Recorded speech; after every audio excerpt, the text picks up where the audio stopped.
104.9 XFM. You alright? This is Karl, producer of Ricky Gervais and Steve Merchant. They're not about today. Ricky's on holiday. Steve couldn't be bothered. So I'm left here with all the DATs. That's a digital audio tape of all the shows they've done since they've been here over the last, I don't know, year and a half or something. So we'll play you some of the best bits. Alright, so here's the first bit. I've said in the past to you, Rick, that my grandparents, so I love them dearly, but it's like for the last 30 years they've been waiting to die. I know. It's like they just sort of, it's like, you know, the novelty wore off of life. Life in the 50s. Yeah, they got kind of bored of it. Life, yeah, in the 40s it was brilliant. All sat around the old Joannas, the bombs fell, singing. They loved that. The 50s, you know, that was great as well, because that was the post-war years. It was, you know, it was a bit tight in the pocket, but it was all right. Everyone pulled together. And then the 60s came along, all the crazy music, the funny hair. Let's stay in bed. Exactly. They basically stayed in bed. And it was one Christmas when my grandmother said to my dad, what do you like for Christmas? What do you fancy for Christmas? And this must have been, I don't know, 20 years ago. She said, what do you fancy for Christmas, Ron? And he went, well, you know, I could do with a nice big kind of warm winter overcoat. She said, don't worry about that. Don't worry about that, because your father will be dead soon. It's right, you can have his. Meaning my granddad. Well, to be honest with you, my father's still waiting. Which is good news. Good news for my grandfather. Less good news for my dad. He's freezing. He's freezing. How is he today? He's fine. Oh, okay. Oh, I'm freezing. It is such a weird mindset, that. I think it's that, to me, is what sums up people from that older generation, the 40s and 50s. And it seems to me that you've got that kind of mindset. It's like you were born in the 30s. And whenever you talk of your childhood, it's like you had like a baked potato to take to school. And a hoop and a stick as a Christmas gift. The other thing is, I think that that sort of generation, it seems that the man is dependent on the woman. There's a total dependence. Oh, absolutely, If she dies, he's done. Yes. He's done for.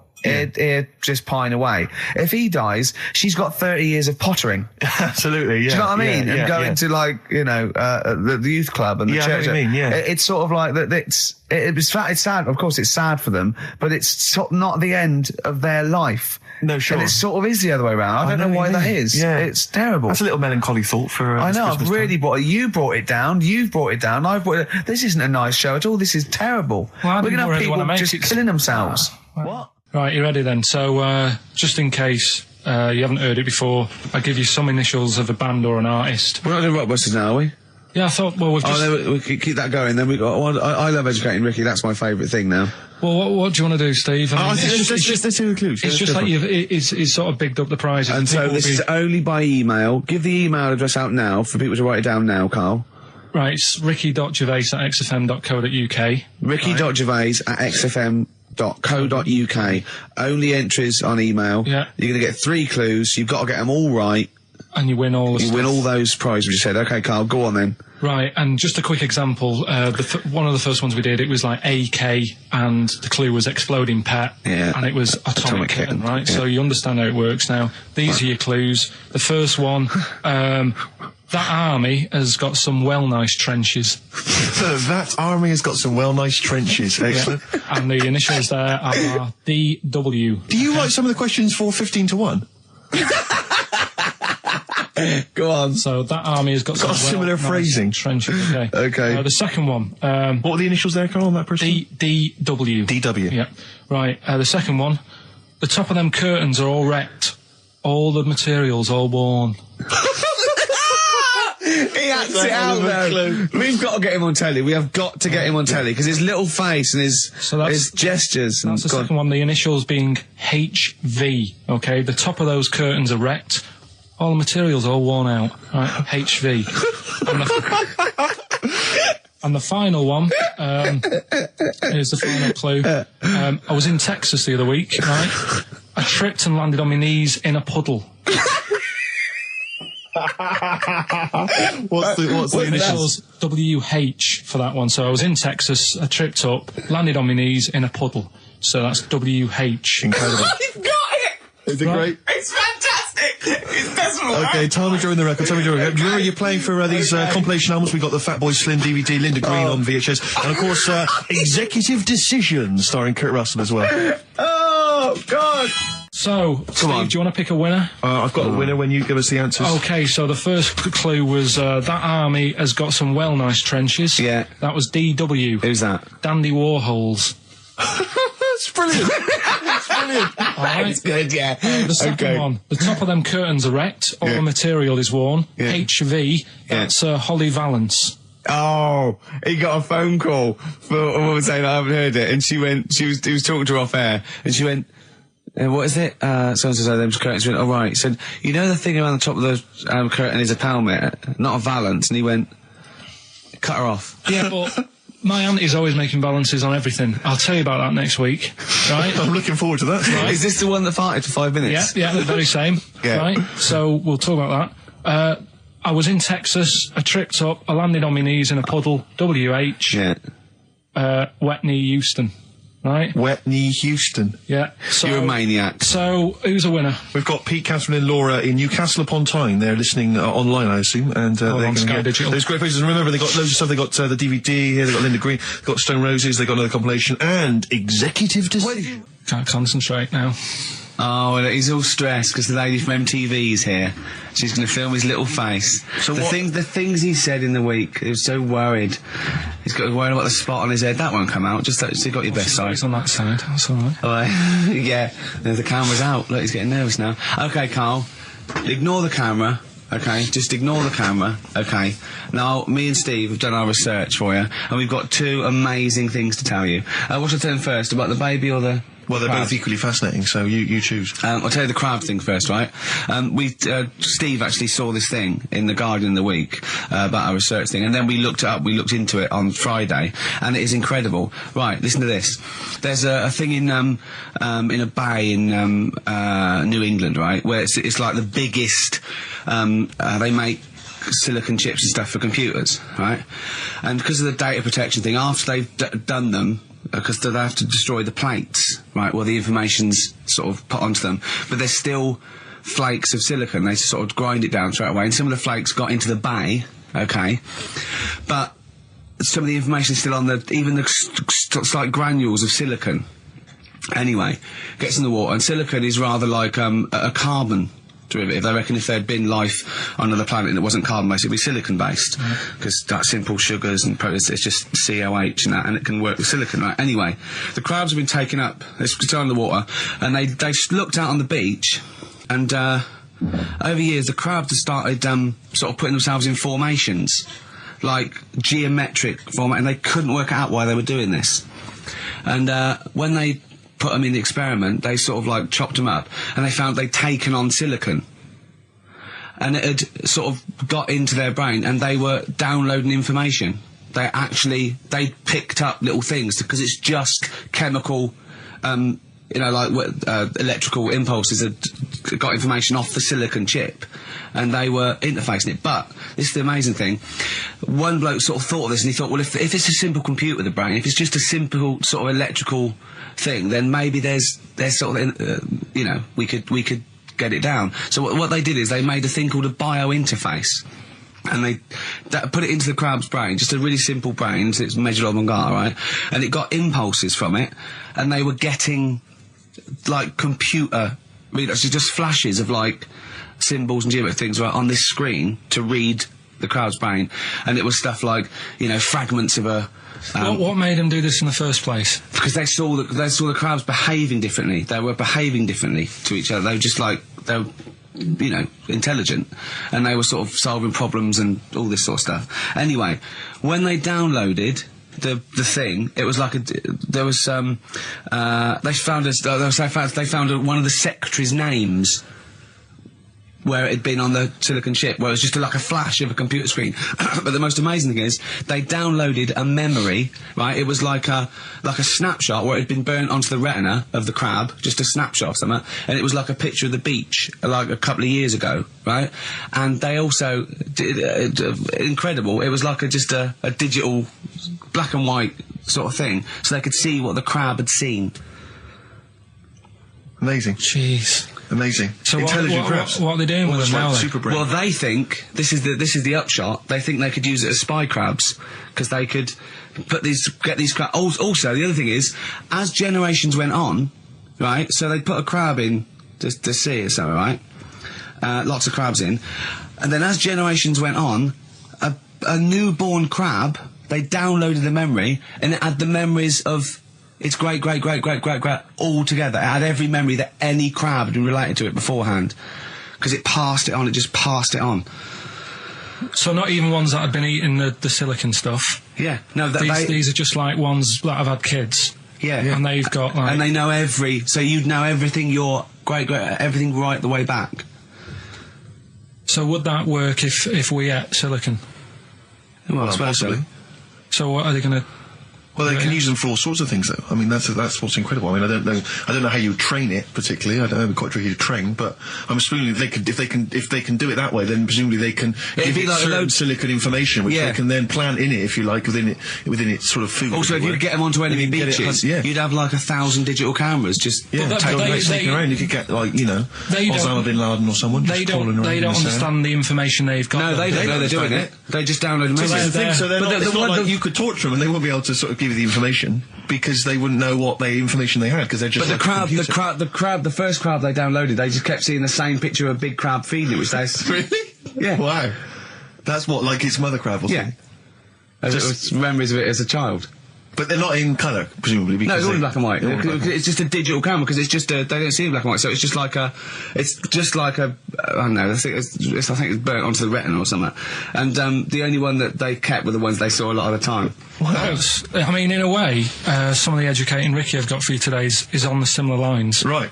Oh, you've got to be impressed by that. You've got to be impressed by that. That's pretty good. I mean, I'm interested to see, what they do. What they do with what the crab developments are. But that's pretty good. Yeah. But I mean, amazing. Yeah. Amazing. Well, just digest that information because that's not even the most impressive one we found. I think it is. I suppose it's pretty impressive, but the next one's maybe more shocking. Okay, right. But let's play a tune, and Ricky's got another extraordinary. Okay. 4.9. I'm Ricky Gervais. With me, Stephen Merchant.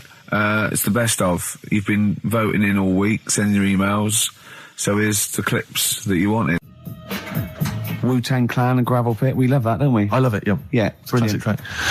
We're talking about embarrassing stories and stuff, and I don't know if I've told this on the radio before. Have I told you, Carl? I'm not sure. But this was when I was working at the BBC. This is not even long ago, and I'd moved to London, and I was fairly new in London. And I was working at the BBC, and I had this BBC hire car, and I've never told it. If there's anyone listening who works for the BBC, I don't know if I can still get in trouble for it. But this BBC hire car, and it was like I'd been ferrying kind of actors and people and production people around all day in this car. And I was driving back, it was quite late, it was about sort of 7 or 8, and I was driving back, and I pulled in to get some petrol to fill up the car every day. And I went into this garage to fill up some petrol, and I was there, and two blokes came in a white van, right? They pulled into the forecourt, and I was filling up the car, and they went, "Hey, do you want to buy a couple of speakers?" And I said, "Yes, I do." Yeah. Because to tell you the reason, it was like I was so flattered that they thought I'd be the kind of bloke who would A, need some kind of classy speakers, and B, would like to buy them on the sly. Do you know what I mean? Yeah. I thought, they like the They've seen me. They've seen I look a bit of a hustler. Exactly. Yeah. I'm a street sort of guy. You can see by the way I use my walk. Exactly. Yeah. So I couldn't believe my luck. So they drove behind the garage, the little sort of garage bit at the back, and I went round there, sort of casually went round there, sort of locked the car, went round there. They went, open the back. You had 2 speakers in there. I said, "Are you sure these aren't knocked off, mate?" He went, No. We work for Dixon's. This is the story he spun me. We work for Dixon's, right? And we're delivery men. And if we make a delivery and the person's not there to sign for the goods, then we have to bring them back to the warehouse. But if we can sell them on the way back, then that's really good for Dixon's. Dixon's must love that. And instead of thinking, are you sure some kind of troubleshooter didn't... I mean, did someone going to go into Dixon's and go, you're not getting in the garage forecourt market? Jones. Exactly. Get a couple of lads in a white van. Exactly. Yeah. So anyway, I sort of bought this story, and I was a little bit dubious, and I went, right, let me hear them then. And he wired them up to the car stereo, and boom, boom, boom, they're playing. So it was some groovy hip-hop. I was thinking, great, these guys know what I'm into. Yeah. And he's giving me the talk and stuff. And I said, I'm a bit worried these are knocked off. He went, no, listen, we got a bloke at Dixon's who can confirm this is fine, right? Phone him up, use my mobile, right? And quote this reference number, right? So I phone out, and I goes, I go, hi, some guys here in a garage forecourt trying to sell me some speakers. Just wanted to check. He went, it's fine. I went, should I just read the reference number or whatever? He went, if you want. And X14, and I'm like, yes, fine. Yeah. Okay. You know what that was, don't you? That was actually Mr. Dixon himself. Exactly. Yeah. Exactly. So I'm thinking, well, they sound great. They're giving me for a knockdown price. I'd say they were like 400 quid. They were like 200 quid or something. It was a good bargain. I was in the market for some speakers as well. Yeah. So while they were loading it's them all kosher. I phoned Dixon. Exactly. I phoned Dixon. That's fine. Yeah. So while they're loading them in the back of the BBC hire car, right?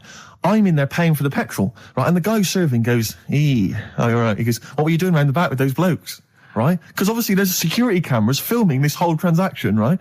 And he goes, what are you doing around the back? And I went, brilliantly, there's some old mates. Some of my mates were just having a chat and that. He went, oh, right, okay, like giving me obviously the evil eye. So I went back to the van. So I'm in the car now and I'm driving with one of the blokes who's in the van with me because I didn't have the money on me. So I had to go to the cash point to get the cash, right? So I'm driving with him and the other guy's like following me in the van and he was like a northerner like you and he was giving it all the, all right, yeah, you know. I tell him, my girlfriend's a DJ, she's got some of these speakers, they're fantastic, da-da-da, and he's giving me this. And then my mind starts working. Now that I've got a bit of time to think, I'm thinking, wait a minute, this all sounds a bit dodgy. Yeah. It dawned on me, Rick. You know, Paul, are you? You're streetwise. Exactly. You're streetwise, Steve. Not only that, I was thinking, how am I going to get them home? I've got to drop the car off at the BBC. How am I going to get these huge speakers back to where I live? And how can I pay for them? Because I've just spent £100 on Find the Lady with a couple of blokes in the square. It seemed like a fair game. Some of his friends were winning. But so I explained to him, I said, I can't get them back to like Brixton where I was living at the time. He went, don't worry, give us an extra 20 quid, we'll take them home for you. Oh, that's good. Deliberate. They do a whole service, you see. And there's also a backup guarantee. Did they have the guarantee, the 3-month guarantee? They didn't. No. But so I said, I'm not sure about that. He went, well, why don't you put them in a cab, send them back, and your housemates can collect it. I was like, oh, no, there'd be no one in. And I was beginning to sort of get a bit conscious of like, maybe this was a bit of a scam after all. So I pulled into like a little side road. And I said, I'm not sure I'm into this now, actually. He went, what are you talking about? It's 200 quid for a pair of speakers. It's a bargain. You never get a bargain like this, mate. I'm going, not too sure, actually. I don't think I want them. He went, 150 quid, mate. 150 quid. I went, no, he's 100 quid now to you. And I'm thinking, wait a minute, this doesn't sound like the kind of work that Dixons would be doing. Dixons don't do that when I go in. This is it. Dixons never negotiate in that way. When I go there, look around and I leave, they go, where are you going? Exactly. I go, we'll have anything then. Have anything for a quid. So I stopped the car and the white van pulled up behind me with his mates in. Sure. And I said, can you get them out? I'm not interested. And he went, 100 quid, mate. Oh, you, and he was just going, you tosser. You obviously want some speakers. And he was having a go at me. So I was carrying the speakers out and putting them back in the white van. And he was just shouting at me. He was going, 70 quid. I was like, 70 quid from 200. This is ludicrous. You realise that wasn't Dixon's policy then. Exactly. They don't usually shout, you tosser, as you leave the, leave the shop and walk down Camden High Street. They're not usually shouting, you tosser. You should have took the offer of like the monthly payments they've got on at the moment. So I eventually put them in there and I sort of knocked the deal on the head and I got back in my car and they were in theirs and I just looked in the rearview mirror and they were punching the dashboard like with aggression and venom, like we let that deal slip through our fingers. And I've never been so terrified in my life. I just sat there and I was just thinking, oh my God, all I was thinking now is what if I go back to the BBC and they go, we've had a call from the police, the man at the garage, he saw you doing a dodgy deal. I love it. Yeah. Well, what you do is you put the hire car in a drain in your front garden and then go in and out of the toilet, just pouring bleach down or Ajax and then never know. Right then, which leads us nicely into Knob News. Oh, it's the welcome return of Knob News. Right, okay, it's very much like the news at 10, this, isn't it? I do a bong, or in this case a schlong, and he gives me the headlines, the knob news of the day. Where have you collected all this knob news? Was there a lot of knob news this week? It was mental this week. The amount of stuff. The way it works, you give us the bong, I'll give you the headline. Okay. Steve decides which stories we're going to talk about. And now on XFM, knob news. Schlong. Man grows knob on his arm. Schlong. Man gets doctors to make him a second knob. Schlong. Turkish prisoners made hole in cell wall to produce third inmate. Schlong. Doctors accidentally remove man's testicles. So, well, can I straight away go for the accidental removal of the testicles? Well, it's happened before, hasn't it? We've talked about that before. How does that, what did he go in for a tonsillitis? What are they called? Tonsillectomy. And he went in the wrong way. What are you talking about? How can they accidentally remove his testicles? It says he didn't look at his folder, and the doctor said to the fella, "Oh, we've removed your testicles and we wanted to take out your prostate gland." So that's what happened. There's the story. This is what I mean. That's why I don't like going to the doctors. Yes. It happens, doesn't it? Because all these sort of it's when they say things like, "Oh, it's just we do loads of these operations." That's when they're not concentrating. Brilliant. Do you know what I mean? When they say it's procedure, that's like having a boring job that you do every day when you're not going to be concentrating. I prefer them to go, "This is a tricky one, this." I know what you mean. I sort of do know what you mean. You watch TV programmes about, like, you know, removing someone's second head or whatever, and he's like the best surgeons from all over the world. It's televised. They can't It's make a mistake. televised, isn't it? They can't go, we took his legs off by mistake. Whereas the fella who's having a prostate's like, oh, do you want to do it? I'm sick of doing them. And Yeah. they're probably doing a crossword whilst they're at it. Of course they are. I've seen that actually in operating theatres. They're doing a crossword. That's what I mean. Yeah. I was just examining some of the other knob news, Rick, a little bit more closely. Man gets doctors to make him a second penis. I'm sure we're all interested to know what happened there. Yeah. A German who persuaded doctors to give him a second penis has lost his wife after he showed her the result. Biker Michael Gruber lost his original penis in a motorbike accident, and doctors built him a second one using a mixture of skin, bone and other tissues. Bone? Apparently, the penis worked so well that he was even able to father a child with his wife Bianca. But Gruber was still not happy and asked doctors to repeat the operation and build him a better organ, to which they agreed. From his hospital bed, he said, I've got 2 penises, but no wife. I'm hoping when I get rid of one of the penises, I'll get her back. What do you mean? Sorry, he had 2 put on. What side does he wear? So he's had both. So he's had 3 then. Yeah. Yeah. This is probably the thing that happened with Hitler when he had 1 ball, but he had 3 at one point, didn't he? So he just got one in the other ball, gave his mum one, and got the other one. Oh, chimpanzee that monkey news. Right, there's this monkey, right? Oh, yeah. I think his name was number 6 or number 7 or something, right? In this lab, right? Yeah. And anyway, it's in there with like the rabbits and little mice and stuff like that. And The rabbit smoking. the nurse, right? Not the nurse, the woman who works in the lab. What would you call her? Is it a nurse? Depends. Depends what her job was. If she was a lab assistant, you call her a lab assistant. All right. I mean, they probably call her by her name. All right, lab assistant, right? Kirsty. So she's. I think it's probably Kirsty. Right, Kirsty Morris. Well, she's in there, right? Yeah. And she don't work with many people and that. She's mainly on her own with, just putting lipstick on rabbits and stuff like that, right? Chim fancies her. So, Chim fancy her. He's putting on lipstick. Chim fancies her because she's got hairy legs. He gets pally, right, with this woman. Yeah. Because, he gets to a point when she sees him every day. It's the way he sort of tries to string out like it's a narrative love story. Did the chimp put its hand out and grabbed her, and then you thinking that he made a move on her? So Right, come on, he's let him allowed tell the out. He's story. allowed out. Oh, the it's not a cage. story, is it? He's allowed out the cage and what have you every day. So he's wandering about, and as time goes on, he's watching what she's doing more and more. Right. So he notices like the code on the door. Right. Right. Whatever 247 or whatever. Yeah. And he goes, right, I've clocked that. I've got that. I'll remember that. Right. And then he goes, right, there's a lot of lipstick and that knocking about, a lot of makeup. Right, okay. No, there's no way. Finish. No, because So- Steve, you know what's going to happen. Let him finish. I know what's going to happen. So he's there. It's ridiculous. And he's going, well, if it's there, you know what I mean? So while she's messing about with the rabbit, he gets there, he's in front of the mirror, putting a little bit of lippy on. Right? You are no! I know. It's gone too far. little bit of, No, it's gone too far, Steve. Right, Your mic's off, Rick. He's finishing Right. the story. So- Turn mine off as well. It's gone too far. Turn him off. Just let him finish. Right, so the thing is, right, it's this monkey wandering about. It's got lipstick, it's got mascara on, it's looking pretty I good. didn't mention the mascara. It's looking all right, right? So it knows the code on the door, 247, right? So when she's sort of messing about with the rabbit, right, he goes, right, here's my chance. He's looking good, 247, out the door, through the reception man's there. He's like, all right, Kirsty, right? Don't talk shit. I Feel Free from Cream. That's pretty much the last track, isn't it, guys? I imagine on XFM 104.9. Well, I mean, yeah, I've got nothing to say after that ridiculous story. I mean, that's worse than the bank robbery to me. Yeah. That he clocks out, and the bloke on the desk. All right, Kirsty. Oh, you're 2 foot shorter and hairy. She wasn't a looker anyway. So. She wasn't a looker anyway. Brilliant. That was Radiohead, and they're there.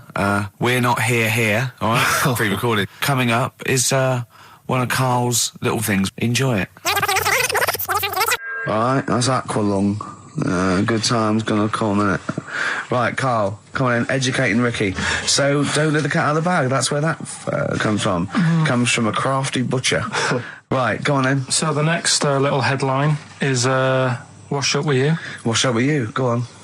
You want to know about that? Yes. It's a survey that they did this week. They. Yeah, some university did some survey, Brilliant. did a world test on Yeah. washing up, Yeah. and each country were given 140 pots to clean.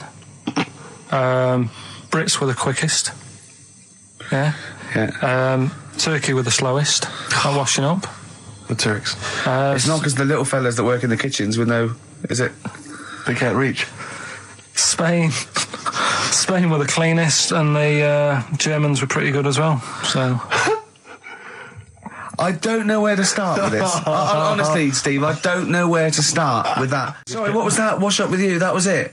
But was that it? They survey of washing pots and pans. I didn't understand. You said Italy were the cleanest. No, Spain. No, Brits were the quickest. Yeah. We were the quickest, but Italy was the Spain was the cleanest. Turkey were the slowest. Yeah. Spain were the cleanest. But why weren't we clean then? Because we were washing up. Why were we not paying attention to the? We bits did it of dirt rubbish. We bristle? did it quick. We did it quickly, but I don't understand why it was being rated on. Who was doing it? Was it Annette Newman or Ainsley Harriott? She's quick. Both of them are quick. Yeah. Well, they've got like kind of loads of slaves that do it for them. Did we use fairy liquid? Don't know. It didn't have. Did we use a whole bunch of Boy Didn't Scouts? say that. Just Like said, it just said, that. Who had the softest volunteered hands? for that? Who had the softest hands? So it didn't say. I didn't. Why is it we don't get notified that this is taking place? I don't know. When I was a kid, no one ever said, we need recruits because we're doing a survey on who can wash up the quickest. Are you disappointed in yourself with that one, Carl? It is pretty dull, to be fair, and that is why we've got to bring in either con merchant or a wine merchant. Or shut up at your face. Yeah.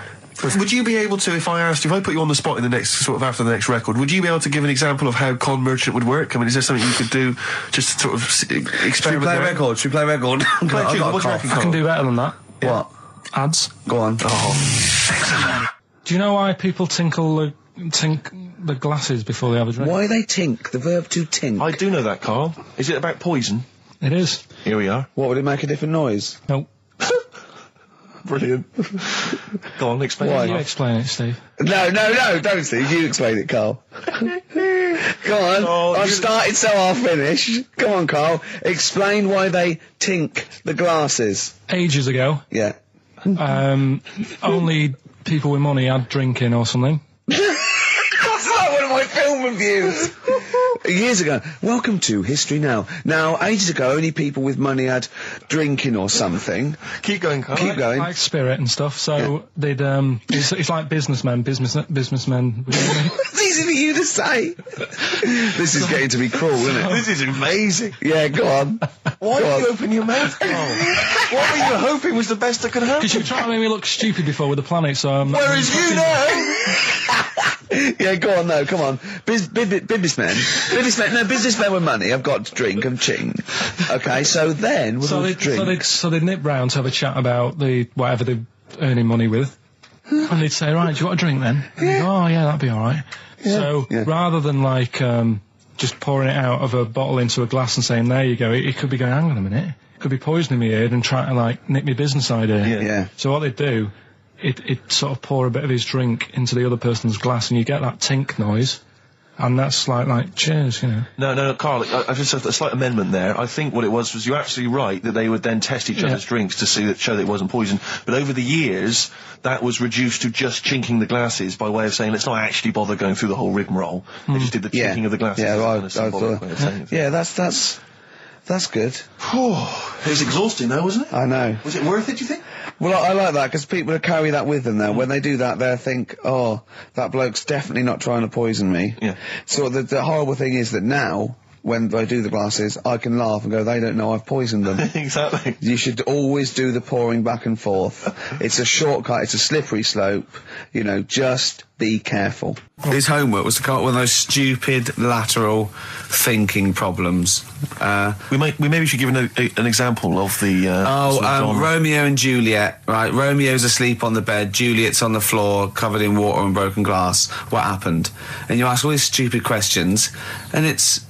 Romeo's a cat and Juliet's a goldfish.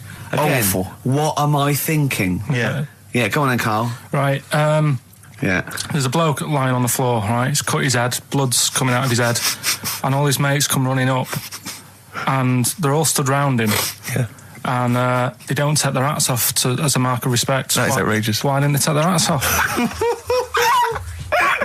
I'm laughing, but it's probably as good as the real absolutely. ones. A bloke's fallen with his... Yeah. He's lying on the floor. Yeah. He's dead. Yeah. His mates come running up. Like, Was it important that his head was cut? I don't know. I mean, Would it have been okay if he'd been wearing a hat? He wouldn't have been dead if he was wearing a hat. What's your answer?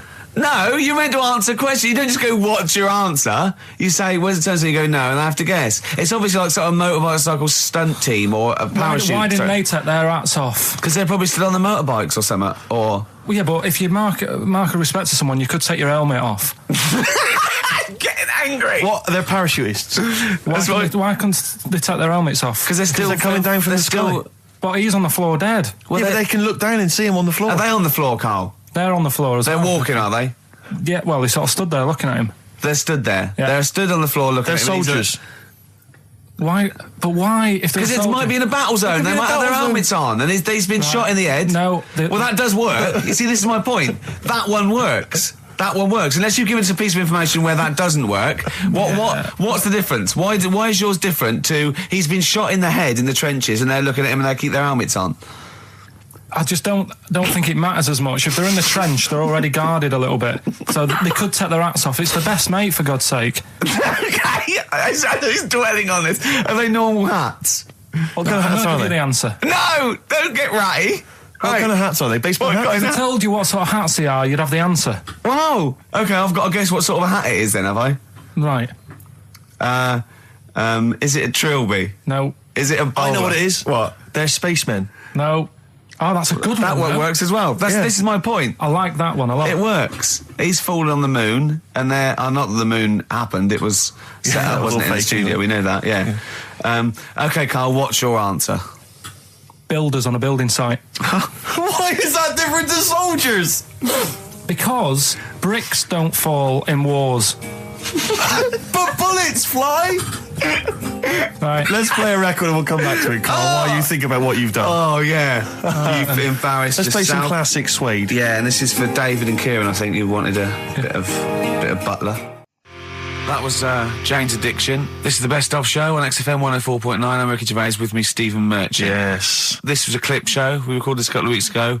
I hope you had a Merry Christmas. It's not over yet, because tonight at 9:50 is the second part of The Office Christmas specials. It's brilliant. Watch it, and we'll be back next week live. I'm Ricky Gervais, with me Stephen Merchant. Bye. Have a great new year. But if you want, I'll pay for you to take history again.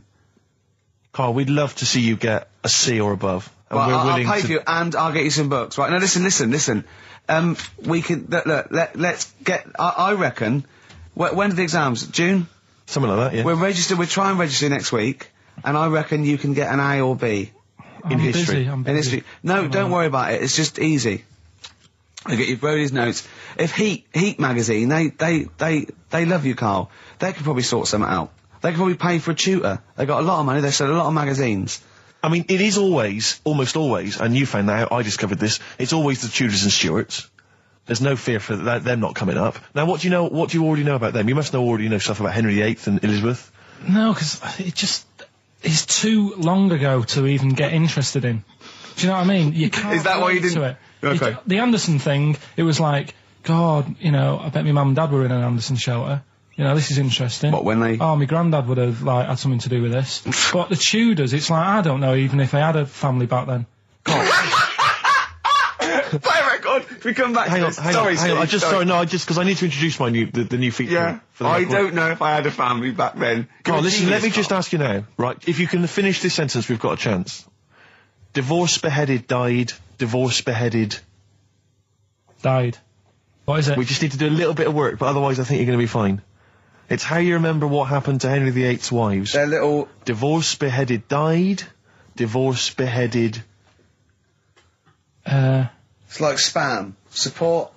What's it? Support, protection, anchorage, movement. That's how You're going to... That's nothing to do with the Tudors and No, Stuarts. nothing to do with the skeleton. Yeah, see, no, we're not doing biology. Mnemonics and acronyms. What happened to Henry VIII's last wife? Did she die, or did she not die? Divorced, beheaded, died. Divorced, beheaded. Do you know that the only king that has got a moustache is... No. The only king that hasn't got a moustache is the King of Hearts. on the playing cards. Karl is genuinely, I don't know if he's actually upset or embarrassed, but it doesn't matter. Why does it matter? You were 15 and didn't go to school. If you were my friends, I think you would have just said, "Oh, we can't find them." Why? But you just matter though. What's to do with that? Well, what do you mean? What do you mean? It's ridiculous. Do it again because you want to learn, because there's great things in the world to learn about. Don't worry. Look, GCSE is vocational. Is vocationally for a 15, 16-year-old to go on to do A-levels or whatever, or to get results. But you don't need that because you've done very well. You don't care about the Tudors and the Stuarts. I mean, I mean, I've had a couple of jobs, not this one, because you don't need qualifications to get a job. Obviously. In the radio. Yeah, obviously. You're absolutely right. But the ones that I have got in the past, I did, because I didn't collect them, I had to lie. And I didn't like go mad. I didn't say I had A's and stuff. But I didn't put history down because I didn't even know I did it. So it's a bonus. I kind of treated myself to like a D and a couple of C's and that, so it's like, well, he's not... I love the fact that Karl even then was honourable. It's like, I'll at least put down the ones I think I took and lie, but the ones I didn't take, I won't lie about. Yeah, and don't give yourself a B. Exactly. If they're going to find out you lied, give yourself a B next time, It could Karl. backfire, couldn't it? I mean, my brother's a bit mental, and he used to do things like go for jobs and say, "Oh yeah, I've done this before," like being a mechanic, and he's never even picked up a spanner, and yet he'd have the confidence to go and try and fix cars. Well, I'm not that daft, but God, and he. Who do you blame for this? That's just an easy way out. I have to blame myself. No? Yeah. What was the teacher like? Well, there's loads of different ones. I didn't like... I mean, the history teacher, it is my own fault, because with her, she's a bit mental, and I used to kind of stop the lesson by saying, "Oh, miss, tell us about your fireplace you've got that is made from a gravestone." Because that's what That would stop any English teacher in their tracks. And she loved telling you about it. Yeah. So it was like, oh, I learned brilliant. that from a teacher. So that's why I didn't know about divorce, head loss, and all that. Yeah. Dandruff legs. Horse, head loss, dandruff legs. But remember now, divorce, beheaded, died, divorce, beheaded, survived. That's all you got to remember. And what's that? That's what happened to Henry VIII's various wives. In order. What does it spell out? No, it doesn't spell out anything. You just It's got to remember saying the rhythm. In order in which he married. Yeah, but it helps. It's like when my mum taught me the alphabet. She taught me as like a song. A, B, C, D, E, F, G. Yeah, consonant. No, not like that. Huh. That's how everyone else could do it, and I couldn't do it that way. Right. What tune did she do it to? A, B, C, D. It was A, B, C, D, E, F, G, H, I, J, K, L, M, N, O, P, Q, R, S, T, U, V, W, X, Y, Z. I feel like, feels like Christmas Day. Well, you didn't get the gift you wanted. Yeah, do you know that, like, anticlimax? Yeah. When, You've been looking forward to it for so long. Yeah, you know. Well, I mean, I knew you were looking forward to it. That's why it took you 14 years to get the result, and then it was 2 other people that got them for you. Do you wish that we hadn't done it? No. It's alright. It's alright, isn't it? What's your girlfriend going to say? I don't think I'll see her again. She likes a man who knows about the Tudors and Stuarts, does she? Yeah, first gladiator, then the... Yeah, you've been bluffing. Whenever she said, "Where did you go to Stuarts?" you go, "Good." Like, lots of things, but look, there's a bird. What happened to Henry VIII's last wife? Oh, I wouldn't... oh, yeah. Oh, look, Friends is on telly. Friends is on. No, I just changed the subject by saying things like, you know, about the only king in a pack of cards. That threw off the scent. That threw us off the scent. That wouldn't fool an invigilator, would it? That's the thing. You can't use that one with an exam board. I'm always looking at stuff. I was looking at stuff this morning because of Yoragella last night. eating all that funny food and that, and also they all got a bit scared last night, didn't they, with a snake? I didn't see that. Is this I'm a Celebrity, Get Me Out of Here? Yeah, he got all worried about a snake getting on the sort of wandering about in between the sleeping bags and stuff. Yeah. And they were all scared, and it's so easy. Leave it with me. Sorry, the doctor says, leave it with me. Yeah. Leave it with me. Well, they were all scared because there's a snake, and it's so easy to find stuff out. Before they, where are they? Where is this jungle? Australia, I think. Before they went, give it half an hour on the internet. I found out with snakes, you don't need to worry, right? They're deaf, they haven't got any ears. Right. So as long as you're really quiet, it'll probably leave you alone. Yep. And also, they don't have eyelids. Uh-huh. So they were suggesting if one's coming towards you, just like kick sand in its eyes. because it can't blink and it leaves it a bit like annoyed and it wanders off. But they didn't do any research before they went. Yeah. And that's I think your knowledge would hold you in good stead. I don't think you need to know any more than you know. You've done maths, you think? Yeah. Did no revision for that? no. Okay. English, do you remember what it was? Did they ask you about Shakespeare? Did they ask you I about can't books? remember, but I must have done it because I thought that was. It was English language, not English literature, wasn't it? So it was Was it like spelling and all that So sort was it? No, was it like a comprehension? You read a passage and had to ask questions on it. Was it?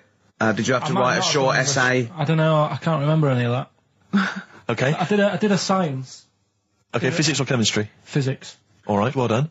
And this is all you think? You actually took that. You actually took physics GCSE. You think? You're obliged to do a language, I think. Did you do French? I did French for a bit, I don't think you are. I don't think you have to do a I language. think you have a GCSE, I think you've got to. Well, English quite good. I think that's his language he did. So you don't know about language? History? Geography? Just what you will find out, won't we? Okay, but you just can't remember. I can't believe you can't remember turning up for these things, because it's quite a big moment in people's lives. It is the thing that you've been working to all of your educational life. On the day that the things came out, I was working at as a printer, Okay.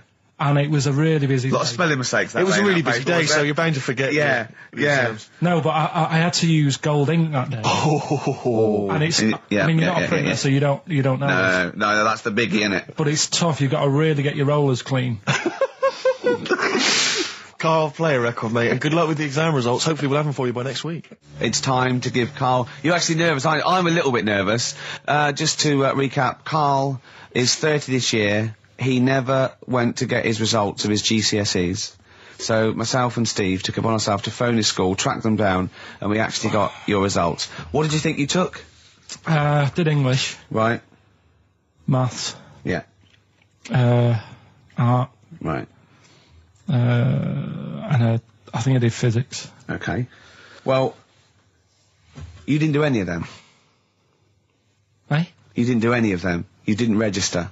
You registered for one exam and took one exam and got results for one exam. So I don't know what you thought you were turning up to, or you weren't registered, or you didn't. You're familiar with the notion of registering for an exam. You have to kind of officially register in order to be eligible. What do you mean, register? I turned up for a couple. Yeah, you can't just show up. You have to register for them. You have to pay this because it costs the school money, so they have had to have paid for you if they thought you were going to pass. You can't just turn up on the day and ask for some paper at the front. I never got a letter telling me that. Well, that's because you were never at school. But you did somehow register or registered for one exam. You registered for history. It's a topic that you've always been interested in. I was saying to Ricky before, World War II, I loved it. Not the actual event. No, the but study just of it. You all mean? the stuff like, about the Anderson shelters and stuff like that. Yep. And the bombs and that. And then when I took it, it had nothing to do with that. It was more about the Tudors. So the Second World War didn't come up. You mean there were no questions about the Anderson shelters? Nothing. That's devastating. So So what are you expecting the result to be? is that seriously? Is that it? Yeah, it's the only one you took and registered. As far as the school is concerned, or yeah. certainly in Well, it's the terms only of one what that they told counts. us. It's the only result. It's the only one that counts. Yeah, you've got. I don't. Did you register for yours? Yeah. Yes. I've got certificates and everything. So what? Do you do that before the exam? Do you have to go somewhere and sign something, or? Yeah, you don't check your results and then decide if you want to register. It's not like Millionaire when you look at the question and go, I think I'll take the money. Yeah. You go. No. But anyway, you must have registered for one, or maybe your teacher put you in for I it. didn't do it. They must have been Someone else confident. registered They for must me. have been confident. They must have thought your best bet was history.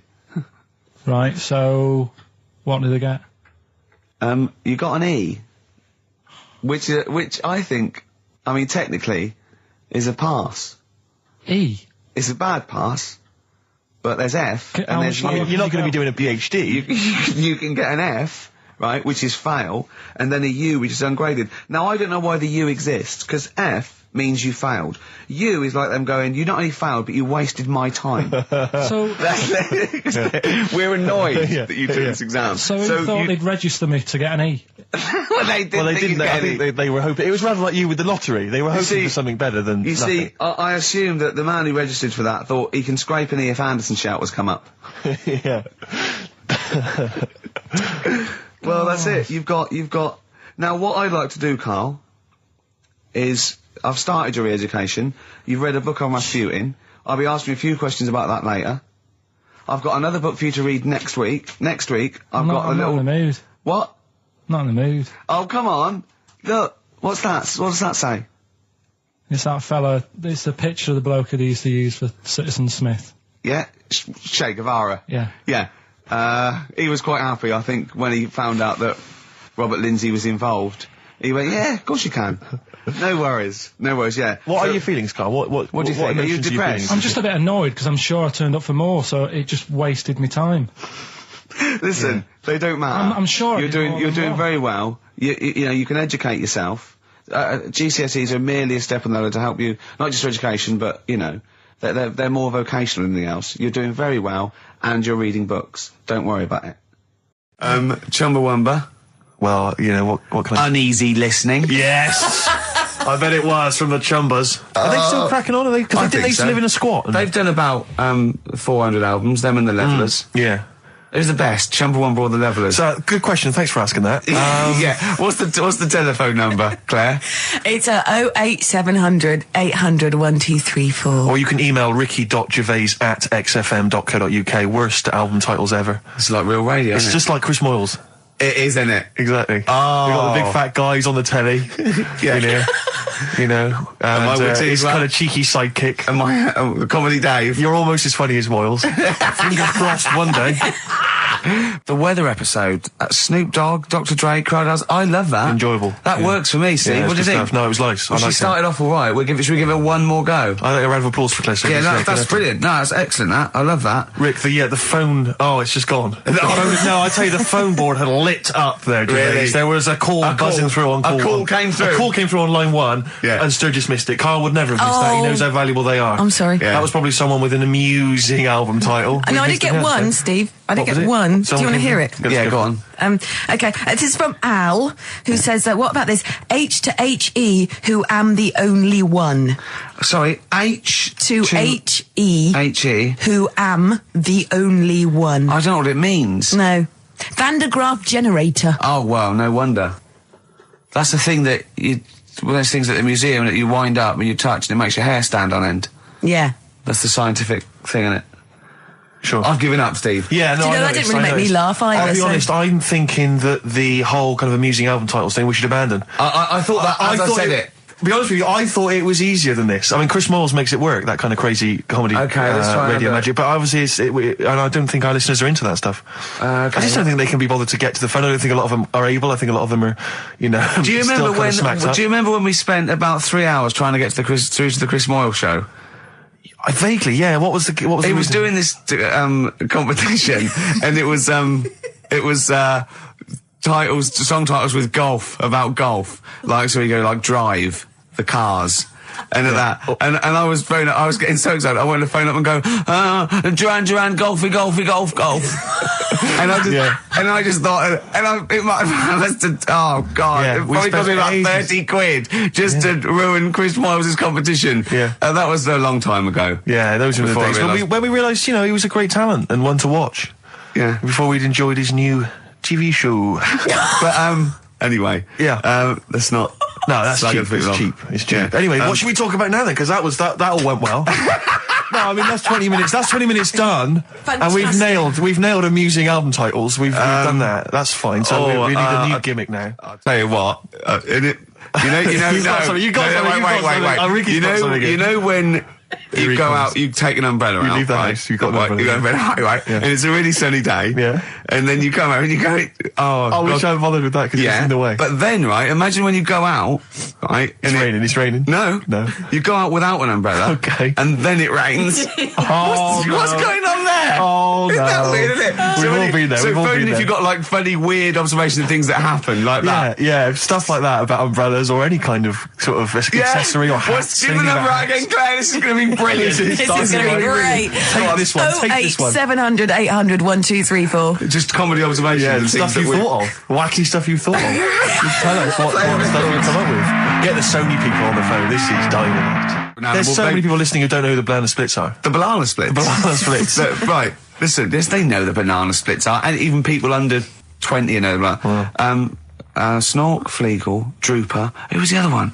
If you can remember the name of that. Yeah, what's the number? Because I actually want to know this. This is what radio's for. When I can't think of something, they tell me. Yeah. So which It's one have you got? 08700 Fleagle, 800 1234. Drooper and Snork. I've no idea. God. Fleagle, Drooper and Snork. Drooper and Snork. Fleagle. Bingo! Nice. Well done. Don't bother calling. Sorry. That particular tragedy or that has been avoided. Bingo. I don't know what the bingo moment's looks passed. like. Yeah. There was one. Anyway. There was one that had sewn up eyes. Drooper, I think. Sorry, go on. No, anyway, my point was this. Go on. Pink. Oh, I can't be bothered. No, really? I can't be bothered. I think we can play that new one by Pink. You 'cause it's cannot sort of play like, Pink. Why? Because it's too poppy. They just won't allow Pink on XFM. They what? They will not allow Pink on XFM. They what? Wait a minute, that's red rag to a bull. I've always been a rebel. Someone's telling you that you can't do something. That's crazy. Right, let's I'm also gonna get the new Justin Timberlake single. The thing is, Ricky, you're going to have to nip down and have a word with Foxy, because we haven't got it up here. Really? Yeah. I mean, I'd he'll love have to. it. Can't but- you call someone at Capital Radio?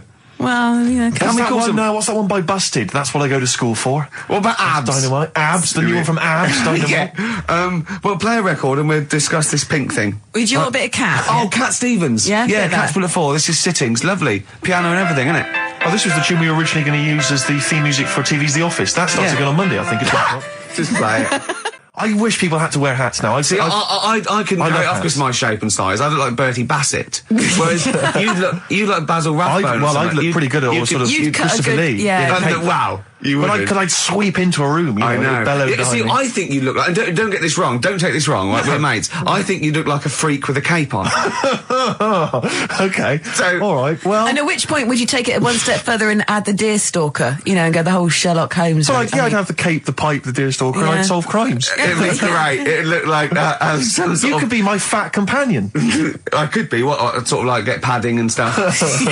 Yeah. No, I like that. Yeah. I'd like to solve more crimes. If I'm being truthful, I'd like to. I would love to solve crimes. Just to solve one crime would be Oh, great. I wouldn't matter if I solved it. If they police came to me and said, I'd just look at the first one, go in, Yeah. just get it off the streets. You know what I mean? Just like tick, done that. Sure, yeah. But I You just know. feel there'd be something. I feel like maybe because like in TV shows, it always used to be, they were a doctor who also solved crimes. They were a plumber, they solved crimes. Quincy. Things oh, like yeah. that. But a couple of sort of BAFTA-winning writers. What did Heart comedians to who Heart also do? solve crimes. That's good. That'd be good, wouldn't That'd it? be great. What did Heart to Heart do? They were just They millionaires. were just a couple, a millionaire couple who would invariably what was But the Murder they She did Wrote? that She was just a every novelist. week, though. Every week, Heart to Heart. Murder She Wrote. Murder, She She wrote it and she solved She it. always solved it. It's Yeah. brilliant. Murder She Did wouldn't have been such a good sort of No, thing. No. But this is why you don't seem to get that anymore. People who do one job for a living. DJ who also solves crimes. The DJ who solved crime, that was Shoestring. Was he a DJ? Yeah. He was Eddie a private Shoestring ear, wasn't he? He was a private DJ who was ear also a on the private eye. radio. Is that what was the thing they did? Not private eye, private ear. Is that what they said? Yeah. And how did he solve it? He worked out clues Yeah. for call-ins and stuff. Yeah. No, he used to leave the building. He didn't just sit there and play records and then try and guess. That's great. Give us a call on the usual number if you've got any idea who murdered. No, it's Snitch Hour. Got a letter here. Who reckons Because she knows? I know a lot of my friends are big fans of Midnight Caller. Do you remember Midnight Caller? Was he a DJ who solved crimes? Yeah, it was one of those late night things in America, wasn't it? But was he a DJ? He solved crimes, didn't he? I don't know if he'd solve crimes or just solve... If you've ever solved a crime, email solve us. puzzles. He had one of those puzzler books. Weren't you on the front cover of Puzzler once? One of those things you get. Weren't you? Puzzler. Were you? Was I? No, I don't think so. Oh, it was your other friend who's friend a of mine, DJ. yeah, it was a cover of Puzzler magazine. That's it, yeah. So was Puzzler a rude thing? No, it's one of those things that Those puzzle books you can buy in You, DJs. you, Oh, actually, it's you, a puzzler. you do Oh, for so- coach journeys, and they just put people's pictures on without permission. Yeah. I don't think they're just like, well, I didn't give permission. They just find like celebrities, and they just get their picture and they stick them on the Well, they front. would have used me then, would they? Well, I Celebrities. forgot. I didn't. Hey, Pink. Should we play Pink? Yeah. Oh, man. I don't live by the rules. Be on your head. Here we go. That was the Strokes, and kids are mental. Yeah. That was No, the- you're all right. No, shut up. No, the thing is, I think if we'd introduced that as just, and we didn't mention who it was, and we just said this is the new one from one of those trendy new bands, the Boomtown Rats. then I'm sure these listeners would have happily accepted it. Yeah. As it was, they knew it was Pink, and the phone lines have gone crazy. We had upwards of 2 calls. I'll tell you this, we had between 2 and 4 calls. And and they've not enjoyed it. Why They've do not we enjoyed do it. this show? They've We not don't enjoyed need to do this show. Because you love us. We could be on Radio 1. Oh, man, I like we it. could be on Radio 2, probably. Yeah. I don't know. Virgin, I think, called once. Ages Someone's ago. just emailed, they just said, Pink sounds like Run for the Sun by Bucks Fizz. I can see what they're thinking. What do they want then? Well, yes. Okay, what's the phone number again? You know what people like? I never understand who phones a radio. Who tries? It took us like 2 hours to fail to get through to Chris Moyles. People will phone radio stations. Can you please play the new one by The Strokes? You just buy it, or you'll have the album. Why have you got to hear it on the radio? What difference does that make? Some guy talks at the end and the beginning of it. Yeah. Partially ruins the song. I can't understand who phones up for a request. We're really alienating our listeners now, aren't we? Nice We don't care what you think, go and buy it. We're going to play what we want and we don't care. Yeah. I mean, we're not being particularly funny or interesting. We haven't even got that to fall back on. I'll tell you what it is, Rick. Arrogance. Laziness. When you've got a hit TV show on your hand and you've won the awards and you're making the kind of money that you are at those massive corporate gigs, Yeah. where they're paying you thousands of pounds to turn up for 10 minutes. You don't need this. I mean, Steve, don't you get that then? I'm afraid I don't, Claire. we we carved it up early on that Steve would not be making the sort of money that I would. Yes. And he shook on that. That was written contractually. Yeah. So I think. So you did shake on that. Oh yeah, yes. it would be horrible to go back. I don't think he realised quite the difference. Yeah. But the you know, huge success. I don't think he'd want me to Welsh on it. Right. I don't think he'd be happy with himself if I gave him any. I would you? couldn't live with myself if you gave me some of that cash. Well, what should we play then? Should we play some? Should Can we play just the save Strokes it or by something? playing the Strokes? Oh, let's Go on then. It's That's all it. stuff. Oh, thank God for that. There's an email here from Davey Look, it's Monroe. lit up. No, wait a minute. Look at that. Oh my God! They've gone mad. They answer it. Put them live. Oh. They might know the answer. Hang on. We'll give them some. We'll give them some CDs. How do you put it Why live? do you figure that out? Let me just read this email. Go on. If you're having to play, it says here, if you're having to play extra ad breaks and 8-minute long songs, it just goes to show who provides all the material for that radio show of yours. Did Carl secretly write The Office as well? And I think to myself, it's like, what do you want from us? Just see if someone's on the The phone. most incredible rock and roll tunes ever laid down on vinyl, and you're whinging. I know. Because you'd rather have our inane banter. What kind of a person are you? No, they'd rather have Carl's inane Well, banter. clearly. Don't big your I've roll just- up. They don't okay. want us at all, Steve. I've just had a phone call from a very nice girl saying, "Where's Carl?" I said, "Well, you know, he's back next week. Well, what's wrong with me?" She went, "No, you're lovely, Claire." She said, "But Carl calms the other two down." Sure, Really? sure. Can we just see if someone's on the phone? Is Yeah, go anyone on then. there? we got? Right, what are we going to give him? We're going to give him some got nothing. CDs or We're something. running on Well, empty. take the name. Right. Anyone there? Hello? Hello? Oh, God, there's someone there. Oh, I've got to put my headphones on. Oh, hang on. Oh, What was the lyric again? Stay Rick? there, please. All right. It's on America's tortured brow that Mickey Mouse has grown up a cow. Life on Mars. David. Life on Mars, David Bowie. It's easy as that. Hey. What's your name? It's John Ball. John Ball. John, I'll be honest with you, we got nothing. We got nothing to give you. It's not good enough. No, we'll get him some. We'll give him an office CD. It doesn't. and We some. can't keep doing that, Rick. It's We've got pathetic. nothing Yes, else. They you don't can. They don't give us anything, do they? They don't. It's no wonder we get into the building. No one's know, around I know. on Saturdays. No one cares. Office DVD. Yeah, What okay. would you really like, though, if you could have anything? Yeah, Office DVD. See? There you Fair enough, go. fair Brilliant. Okay. Stay on the line, mate, and I'll get you details. Okay. Excellent. That was a competition. We did. That was like real radio. Well done. It was like real radio. Now we've got to play David Bowie, haven't we? That's what they Calm do. down, Rick, you are- I can see what you mean. No, but Foxy would have it Well, you're lined up. Rick, you're going to have a heart attack. Am I? Live on air. I mean, Yeah. it's dramatic radio, and that's Sony Award winning. I know that. Any kind of. I seem to remember when Tony Blackburn had his breakdown on air. I think did he win awards for that? I mean, it was pretty impressive Probably. stuff. It was pretty intense. Yeah, what breakdown award? Have a breakdown. Yeah, Excellent. This year's best breakdown on radio. Totally Blackburn. Yeah, but Or Tessa, marry me. yeah, it was something like that, wasn't it? Yeah. Did he play the same song again and again and again? Must Did have been he? fascinating radio. That sounds like Capital Now. Oh, that's satire. High five. Is that nice We've one? done there. Oh, well done. Well done. Are we owned by Capital? You've We are, got, aren't we? yeah. Remember what happened last time? Sure. And now Richard Park, who owned Capital, is the Grandmaster. What? The Grandmaster? He's the grandfather. No, he's a Headmaster. headmaster of Fame Academy. Oh, is he? Yeah. Okay, let's play a record now, because you have to lie down, because you're just getting so worked up and now. I can tell when there's an excitement and enthusiasm and sweat, beads of sweat run down Well, your it brow. started off so badly, we had nothing, but then I did a competition, gave away some things. You've got an email that really annoyed you, haven't you? Well, we can talk about that later. Yeah. But yeah, whenever I see beads of sweat, I know, because that's not the Jeez. Ricky Gervais I know. Okay. It worries me. You never work yourself up into any kind of sweat. Okay, so you need to let's just play. chill out, calm down. We're going so well now, aren't we? What about a bit of Beck? Would Let's have a lovely bit of Beck, just to chill everything out, just calm everything down. Yeah. All right. Yeah. All right, relax. Yeah. Okay, Yeah. there you are, you Yeah. see, he's gone. Yeah. Yeah. Tell them about that email you just got. this guy- Right, I got to tell I nearly said the fans! People who happen to be listening to XFM waiting for the person after us. Who's on next? Natasha's not with the football show. Right, Steve was genuinely annoyed. I laughed, right? Steve was genuinely annoyed. He doesn't like rudeness or people insulting him from a distance. I'm not sure I can find it. Oh, what was it? Oh, you got to find it. Well, hang on, let me, Oh, hang on. This is good radio as well. The sound of a mouse clicking in the distance. I'll just keep talking. I'll just keep talking. Come on, you can come up with some magic. What was Scooby-Doo on about? A talking dog? That's a bit weird, isn't it? Oh, what is that? And then, right, what was that? Wacky Races. I don't know. Wait a minute. So why did they run, the cavemen, if they can't? I've got it. I've got it. Right. Okay. This is an email. This is an email that was sent through. Right.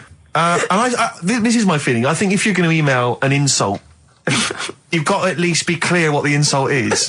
You can't make me do the work. You can't make me try and guess or figure out. No, it's like sending someone hate mail and they have to pay postage. Yeah, exactly. You go, well, if you're gonna, exactly, or making an obscene phone call, but collect. The postman asks you 25p before he hands you a letter bomb. Yeah. Go on. It says merchant. It opens with merchant. Who are you, call sad! ! At least my mother still don't cut my hair. Merchant. Who are you, call sad! At least my mother still don't cut my hair. Is it an anagram? I don't know. I feel like it's been translated from the French. Yeah. It's a Japanese fella who hates you. Exactly. And he's got a Japanese English dictionary. It's just literal. So, how does he know your mum cut your hair then? You've never said that on there, have you? It's not true, Gervais. Can I just say, I think your hair looks really nice. Thanks very much. I've known you for about 5 years now. No, It's lovely. I laughed at you needing someone to say it. It looks fine. Yeah, it looks good. What do you mean it looks fine? It does look good. It looks good. He's got a little bit of product on it, hasn't he? Yeah, it has. Maybe I have. A little bit of hair gel. Maybe Gavin had his fingers all over it yesterday. Yeah, I have my hair cut by Gavin of West Hampstead. Is it called? Is what it's called, Gavin, or is he a bloke who works in? It's a Gavin who works in a Do barber you shop. use that fudge stuff? Sorry, no. But seriously, I use a form of clay, a moulding clay. Yeah, that's Gavin recommended it. Yeah. Gavin recommended it, and I've been very happy so far. Hold on though. Rick, what do you use? I don't. Yeah. Don't. I just sort of. Well, that's obvious. No, I just sort of like comb it back and whatever way it falls, really. Yeah. You had more questions about Gavin? Good to hear that again. It's fantastic. Waiting on a Friend by the Rolling Stones. Yeah? Go on then, Carl. On XFM 104.9, Ricky Gervais, Steve Merchant, Karl Pilkington. Go on. Right, this one.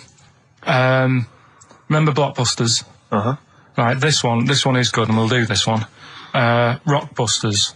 And remember how Bob Holness used to give you a letter?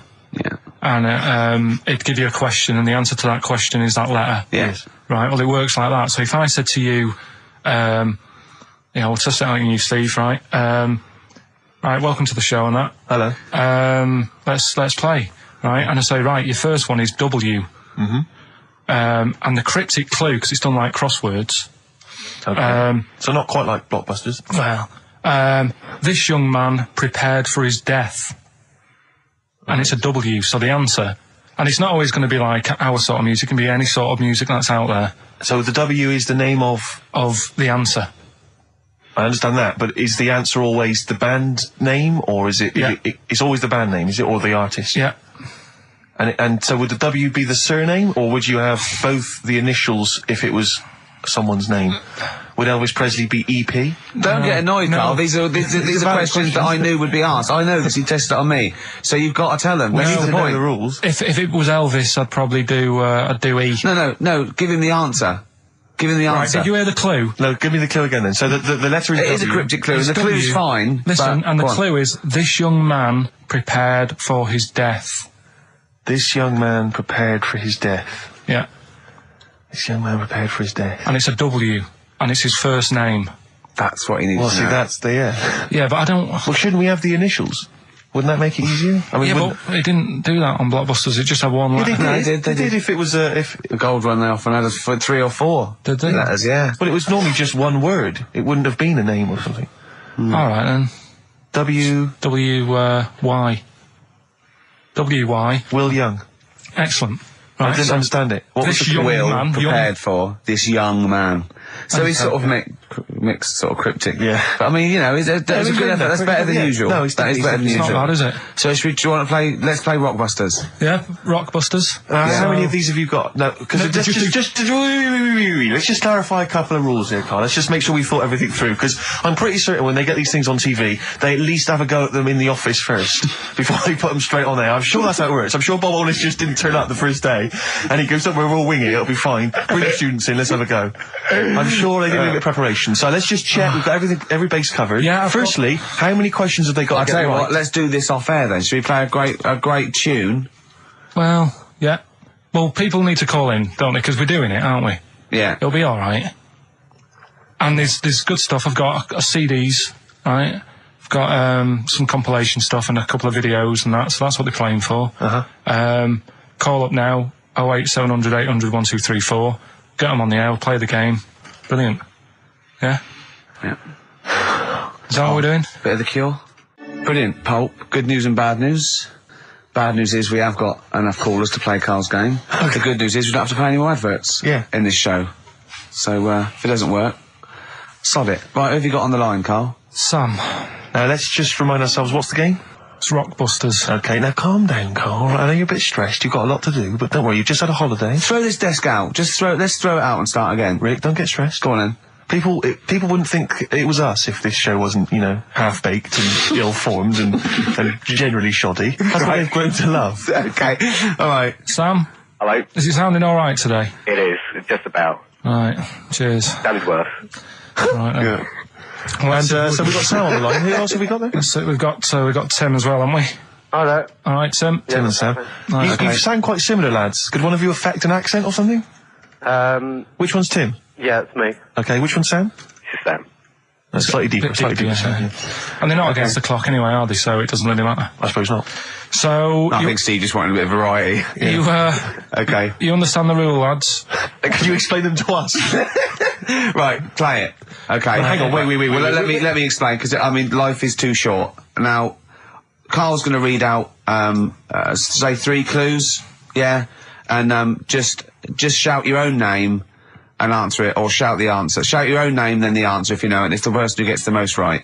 Okay. Is that all right? Yeah. Yeah. So, Here we go then. okay then. So Shouldn't it be the first to 3? Well, yeah, but then he hasn't got. I've got enough. It's fine. He's got enough clues for that. Right then, here we go. Welcome to the show. Oh God. Right. The first initials ST. Right.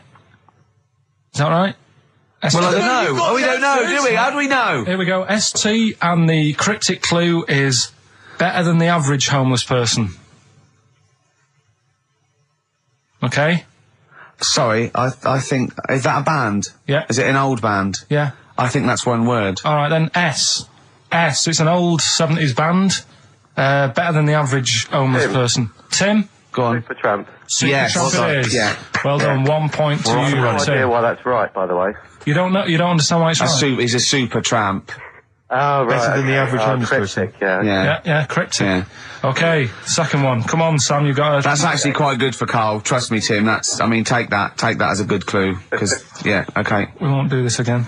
Wait, 1-0 Right, to here we Tim. go. Right. F. The letter is F. That's the next one we're moving on to. And the cryptic clue is, the little girl is hungry. What shall we do?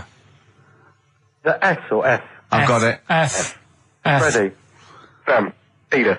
Yes, 1-1. Feed her. He's pulled out of Feed her. Yeah. Feed her. Okay. Yeah. So that's 1 each. So this is the decider, isn't it? Wait a minute, ITV are on the phone. Well, you said first to 3, so no, it's not, is it? That's what I said. Just do the 3 clues and who gets the most. Okay, well, we can do that now. So, here we go. I love this. This is rubbish. Go on. So, here's the last one. The initials are AK, right? And the cryptic clue is exploding pet. Shout out your name if you know it. Last orders at the bar, please. Last orders at the bar. Exploding pet. AK. You're tuned to XFM 104.9, Karl Pilkington's quiz, Rockbusters. The format is still available. The highest bidder, please give us a call, or you can email ricky.gervais@xfm.co.uk. Is it a band or a singer? I'll give you a bit more of a clue. It's a pop band. Okay, we wouldn't. No, Tommy Kissem. Yes! Hey. Oh, this is amazing radio. So who was that won? That was Sam who won. So it's 2-1 to Sam, so he wins...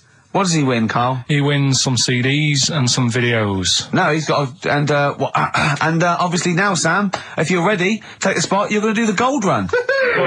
Away you go, Carl. I haven't got any more. You're a fool. Right, stay on the line, we're giving both some presents. Play a record for... Rick, I'm going to shoot off. Not come! Feeder. Come back around. He's getting all stressed again. You know, we've only done an hour. I know. I'll tell you what. This You know, seems there's like another 3. hour to go. I know. I don't know what it seems like to the, the listeners. I'll tell you this, I'm not trying to be disrespectful, Carl, but I think maybe someone else should come in and press the buttons. Because I'm not sure you're across it. I don't think you can concentrate on talking and working at the same time. I'm not sure you can... Walking Yeah, and for eating. you it seems it's a Oh, bit no, like... don't say that. Look, he's gutted. No, there's a lot of gone wrong here. I say throw this desk out and get a real one. Seriously. Well, I think there's a Fisher Price when you can buy in Argos that might be worth but getting. we got there. We were stunned because it was second hand, this one. But this is like the Mir space station. I mean, it really is falling apart. Get a new one in. Let's not, I can't believe it. Look at that. Look at the library. Look at the gaps in the library. Let's not go on about this because this isn't good. What? Whereas that quiz was. Whereas that was good radio. You can join in and stuff. But the problem is, Carl, why do you rush to do it? I told you before we should practice these things. That's Although, how to it's be done. fair, Steve, I haven't got time to do anything, so at least Carl's coming up with stuff. But I don't mind, running What other through with ideas it have you while got? you're having a kip outside. Really? doing What the other ideas have you records. got? Have you got any other ideas, Carl? Because you've got another hour. Have you got anything at all? No, I wasn't disputing. He's all smug because he just had a phone call. That was, Beck, lost calls. Go on, tell him why you're all smug. Because Adrian just called up. Yeah. After hearing the story about the Chinese kid. Yeah. And he said, yeah, that's true. He said that there was a TV programme on it. Yeah. He had a chromosome defect. Yeah. And it made him hairy. And his mum and dad used to have to shave him. That wasn't in the book. But, thinking about it, that's not a good move anyway, is it? Because they say that for women, if you get a few hairs on your top lip, don't shave it because it'll grow back thicker and faster. So They should just let him. they should have just said, well, let's see how bad it gets. But if they went in there straight away if he came out as a baby and a little bit hairy, they should have left it maybe, for a little bit. But Adrian called up and said, yeah, he was hairy, he was But all we right. weren't disputing there was a Chinese kid born slightly hairier than the rest. We were disputing the fact that you didn't actually tell us a story. You just told us. And what we are selection of disputing facts. is that man was abducted by aliens for 3 days and grew a beard. Yeah. That's definitely not true. No, We don't know about chewing the fat, but it sounds quite viable. Yeah. You see, the difference is between me and Steve and you is that what we believe isn't random. Do you know what I mean? It's not random. The things that we don't believe stuff just because it's interesting. it's not every other thing we believe and every other thing we don't. We Well, I sort of think Carl believes stuff if it's interesting. Yeah, I know. Yeah. If he thinks, intriguing. Fact. that song's got a good story.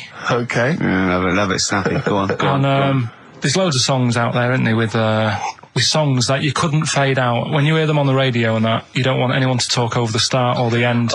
Yeah, Because but it's remember we did this one before with Killing a Georgie by Rod Stewart. Yep. And I was a bit worried that it might have been a true story because we were, joking about it. And he went, "Oh, you know that Killing a Georgie?" He went, "I think it is a true story." I went, "Why?" He went, "I listened to it again, and Rod Stewart at the beginning says this is one of my best friends."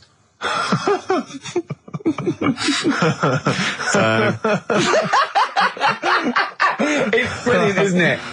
It's genius. So there's loads of songs out there, and what I want to do, we want to get the audience involved in this. So if you've got like a favourite song that's got a really good If you've got an story, audience. Yeah, go on. and they email in ricky.gervais@xfm.co.uk and they say what the song is now. What would examples be then? Examples, ones that jump to mind straight away for me: Elvis, In the Ghetto, Yeah, good one. brilliant. Andrew Gold, Lonely Boy. Absolutely. Don't know that one. Eminem, Stan. Right? Yeah, good one. You couldn't fade it out, could you? Because you go, well, what happened? Yeah. Yeah, no, absolutely. And that's what I'm saying. Not just any sort of pop song that keeps repeating itself. And it's like it doesn't matter. It doesn't matter if it skips or you know what I mean. If you turn the radio off. Yeah. But I'm talking about Ernie, songs. the fastest milkman in the world. Yeah, that is a good story. That is a good story.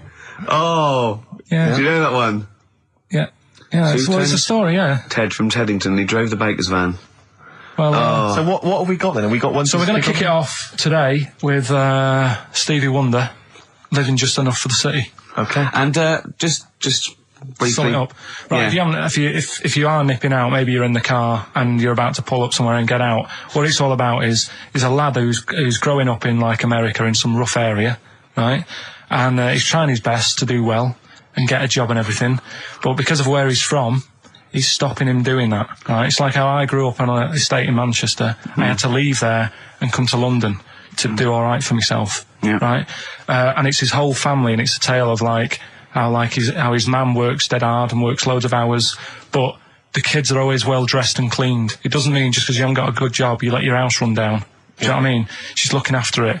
The sister, you know, she hasn't got new clothes, but they're always clean, and her knees are clean, I think it says in one point. Good. Excellent. Clean knees, always important. So will we give it a listen? Brilliant. It's a Well, I great don't track. think Stevie can do it justice. After that explanation. Right, so I'm not sure he's I going to think top it's that. like some sort of like backing tune to try and Try and pep it up a bit. 'cause Yeah. You have really knocked the socks off it. brilliant. I'm looking forward to the clean knees. It's a new feature. What is it called again? The story in that song's really good. Here's Stevie Wonder. Wow. Stones, Brown Sugar. Steve thinks I can't tell you what this is about because it's too rude for radio. But you've done it again, haven't you? You've said another call, haven't you?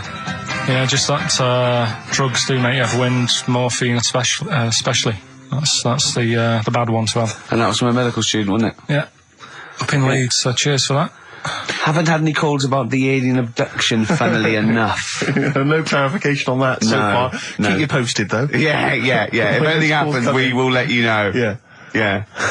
Well, that's it. We got through it with all these mistakes. They've got to get this equipment fixed and they've got to go to HMV Monday and buy about, I'd say, £5,000 to £10,000 worth of new albums. it's Because gonna that's be good. definitely, It's gonna be good get next this week. fixed. No, get this fixed, definitely. Yeah. Don't go on about that. Next week, though, we'll have more educating That's the Ricky. phone. Look, that's the phone. Yeah, don't do that. What? Educating Ricky. We'll do the quiz, Rock Busters. Do that again. Right, I might not be songs.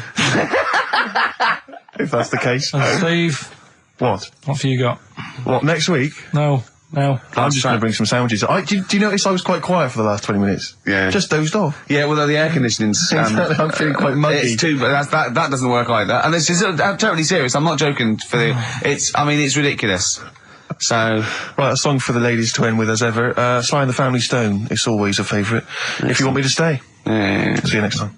Cheers. Sweet. Feeder. Just the way I'm feeling. XFM 104.9. I love that. Carl, you're panicking. You've just remembered a song from your childhood, and I don't know what you're talking about. But I'm going to give out a number. Please take this number down if you can help, Carl. It's 08700 800 1234. Right. I'm not that bothered. We were talking about a track from the 60s, Yeah. Mighty Quinn, Yeah. and it was on the same compilation. My dad had a tape in the car, and the tape was always on in the stereo thing in the Yeah. car.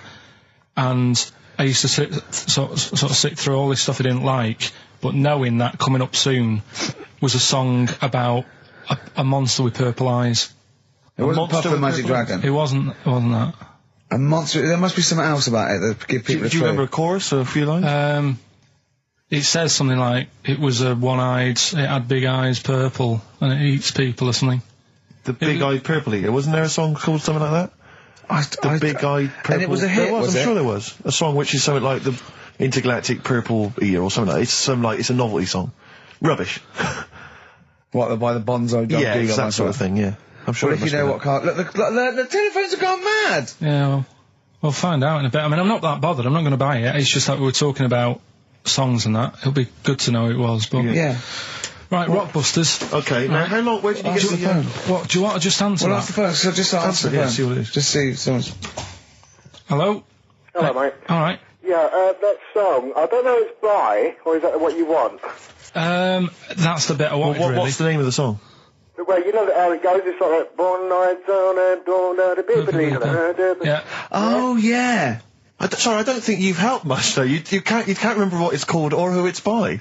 Well, no, I mean, I know the tune, That's about it. But he's It done seems well. to me, Steve, Yeah, but he's done well. He's given up his spare time to call in and sing us a song. Don't diss him. Rick, I'm concerned he's just only marginally remembering it more than Carl is. It was actually in, I think it was in the Blob. No, it was in something like the Blob, actually. I think Steve McQueen was driving away and it was running in a sequence. This is so very familiar. Thanks very much, mate. See if we can get a title off someone. And XFM.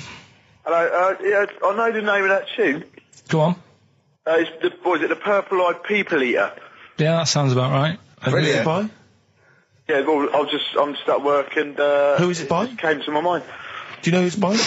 I don't know who it's by, mate, sorry. This is not enough information. I wouldn't phone in We if I didn't had half ask the Lewis, information. but we asked him just what the tune was. But I want someone like Paul Gambaccini to call in. He knows what chart position it got to. Okay, right. Thanks very I don't much. think this is enough information. That's two people. The thing We barely is, got if any you know the information title, from. we can put it in the internet, can't we, and find out who did it. Yeah. That's full of Brilliant. information. Well, thank you very much for calling in. I don't know why they bothered, frankly. Right, listen. Sorry, Rick, no, I mean, I just think if you're going to bother to call in a radio station, have the facts. Have all the facts you have. Well, he hasn't got the facts, and he runs the radio station. He doesn't run it. They keep him here like a mascot. He's like a pet, isn't he? They have him running around the office. God. Now listen, it's Rockbusters. I've got the prizes here. Rick, I'll be honest with you. I mean, we've given away some shoddy stuff in the past. This But is it's the worst absolute collection. tat, is it? This is really scraping the bottom of the barrel, Carl. I mean, Hold on, the how phone's many going more of mad. these can we give away? If you're still phoning, hang up because we're not going to bother anymore. We're really sorry about that. Maybe email us or something. Lonesome Day by Bruce Springsteen from his new album The Rising on XFM 104.9. Ricky Gervais, Steve Merchant, Karl Pilkington. Foreman just phoned in and said to Carl, stick up for yourself.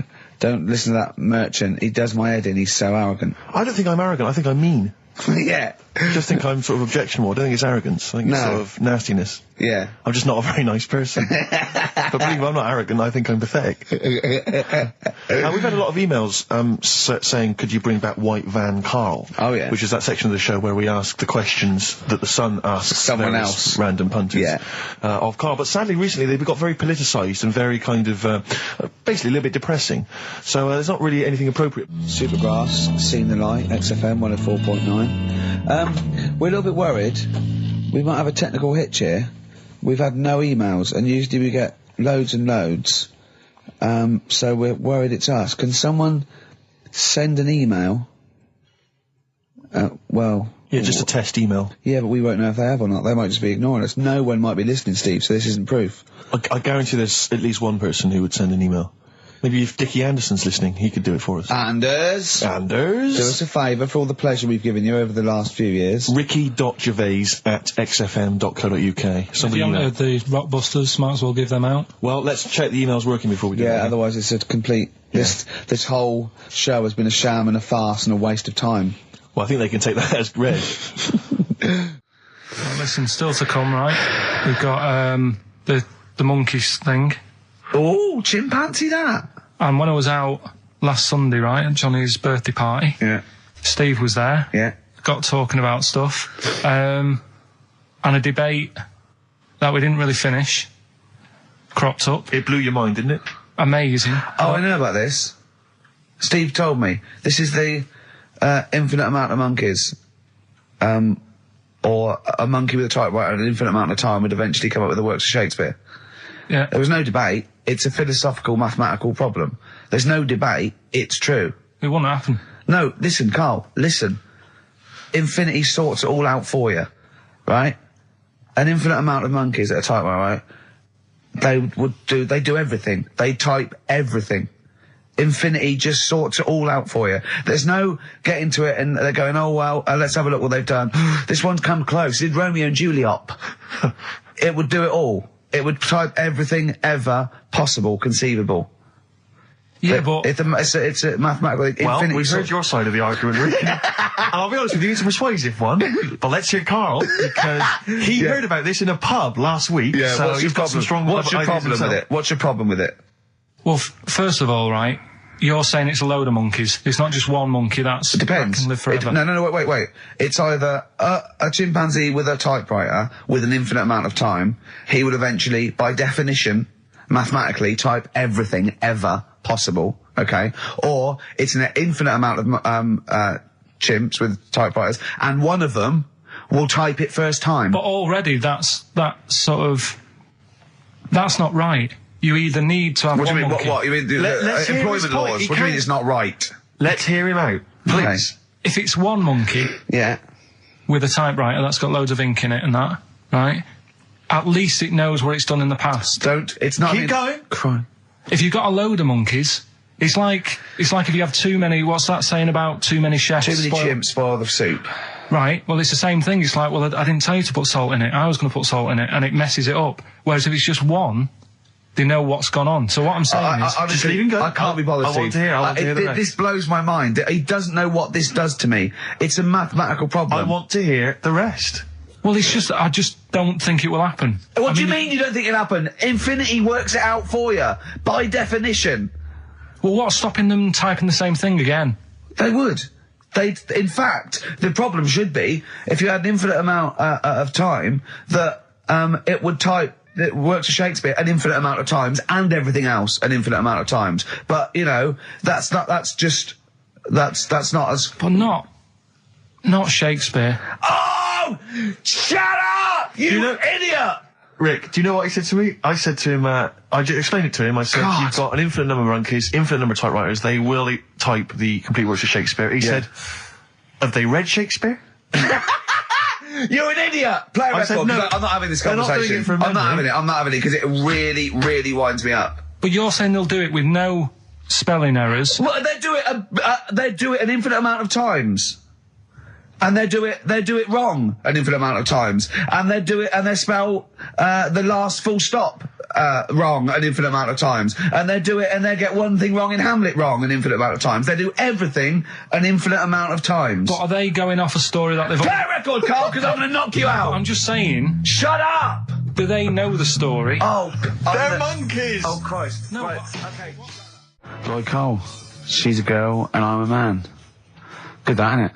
On XFM, 104.9, Ricky Gervais, Steve Merchant, Karl Pilkington.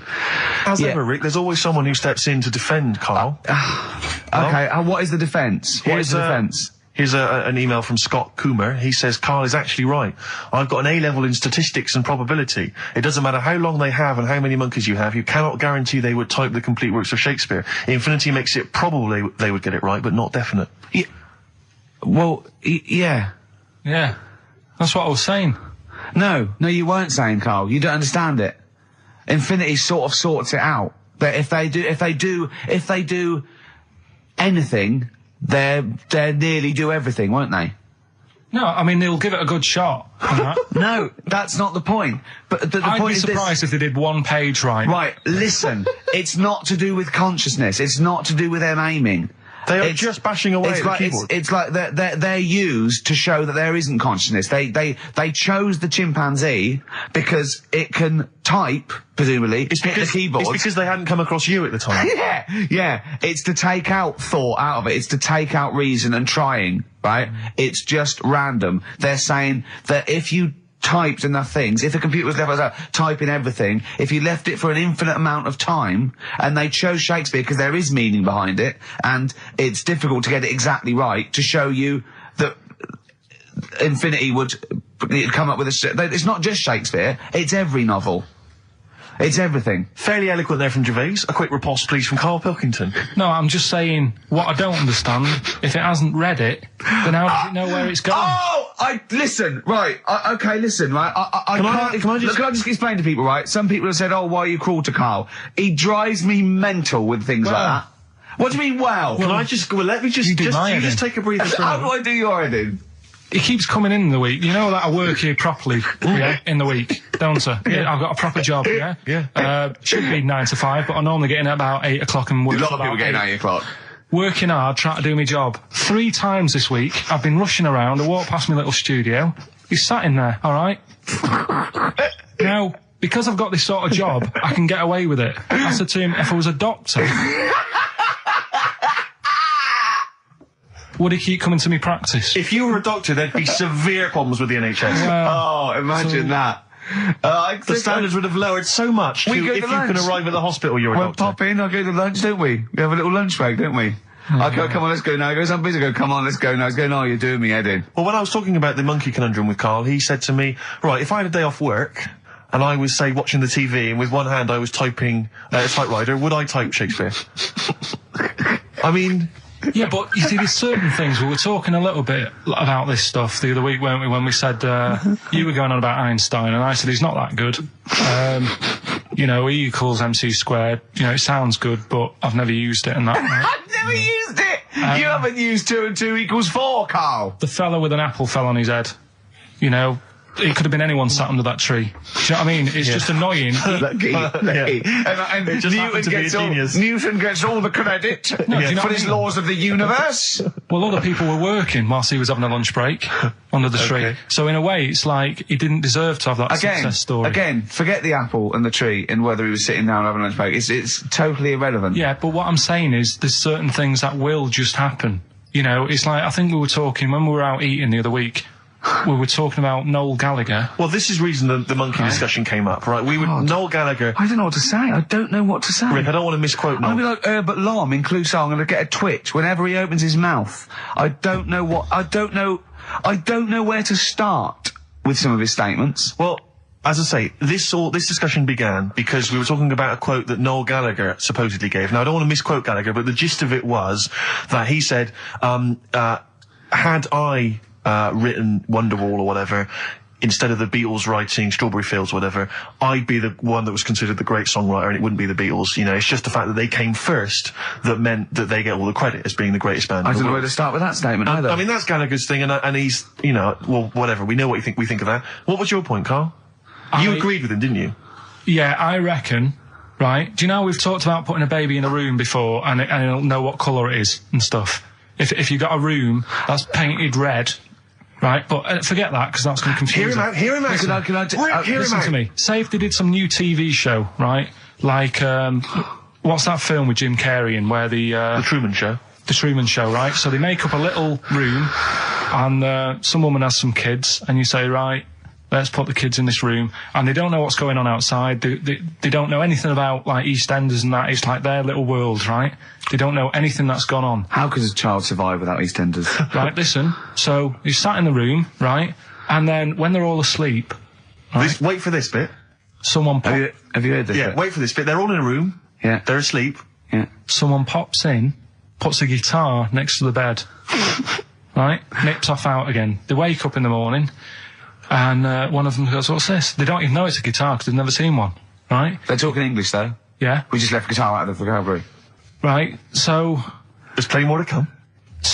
one of them will pick it up and they'll go, "I don't know what it is," and they'll start strumming. They'll go, "That sounds good, doesn't it?" Give them a few weeks, they could come up with "Hey Jude." Whereas typing Shakespeare, a monkey that can't even spell. I see that. Can't answer it. I might come with you, Rick, if that's all right. Because we've got to sort out that Christmas special as well. Yeah, no, sure. All right, I'll see you later. I'm shooting off then as well. Cheers, Carl. Flaming Lips. Yoshimi battles the Pink Robots on XFM 104.9. Before the ad break, Steve Miller Band, Fly Like an Eagle. Great track. Lovely to hear that. Brilliant track. We're not scared of playing that sort of stuff, are we? Indeed. We've got some great... I think we're underestimated here. People think we're just like, you know, two guys and a buffoon in a room. But we're so much more than that. We try and put together a whole package for them, don't we? For their Saturday afternoon listening pleasure. If there was an infinite number of us three in an infinite number of studios, broadcasting for an infinite number of shows, would we ever do anything half decent? Yeah, we eventually... Would we ultimately come up with something quite good? What was that email that you were laughing at? I can't, it's too rude. What does it say? It's too nasty. Oh, God, give me the gist of it. The gist of it was that it would mean that if there was that infinite number of monkeys, eventually, besides the fact that they would type the complete works of Shakespeare, they would also type the sentence, "Karl Pilkington is a genius." But the email also said it would also type, "Ricky Gervais is I can't say the word, but I know. Yeah. But a number of times they type it and write, "Karl Pilkington is a genius," and Ricky Gervais is a cund. Exactly. Yeah, that would be there a lot. Come on, someone talk. I'm looking at his face, his headphones are too loud. Instead of turning them down, he's just grimacing, going, "These are too loud." I don't understand it. Yeah, how have you lived this long? How did you make it to 30 without getting squashed or eating something deadly poisonous? I told you I used to choke a lot. We've had an email from... placebo, the bitter end. We've had an email from Andrew Forrest, who has just simply entitled it, "Karl Pilkington." Oh, Karl Pilkington. What do you think of that? That's got to be your new name from now on. Oh. I had a mate who used to use it. What, he used to call you that? Yeah. Was that your nickname at school, Pilkington? No, it's not my nickname. It is now. No, it's not. It is now. Pilkington. Pilkington. Oi, Pilkington. Oi, Pilkington. Pilkington, do my homework. Where do you live? Where do you come from? Pilkington? No, there's this lad who called Mark, right, who used to go to school with, who used to call me that. And his mum, right, was like obsessed with cleaning. And I was never allowed in their flat. He makes the place look untidy. So she used to, I don't know if it was just me or all his mates, but I used to turn up and she goes, yeah, he is in, but you know what you've got to do? And I used to have to go round the side of his flat, and he had a computer, right, which he used to play. I didn't have one at that point, but he had one. And I used to have to go round the side of the flat and stand at his bedroom window with his window open, and I'd be sort of leaning in playing the game. You are joking. I'm not, his mum- You had the weirdest upbringing I've ever heard. The things you were willing to do. It's the strangest. What is this town like? No, I stopped going once Was I there got my always own. music? Right?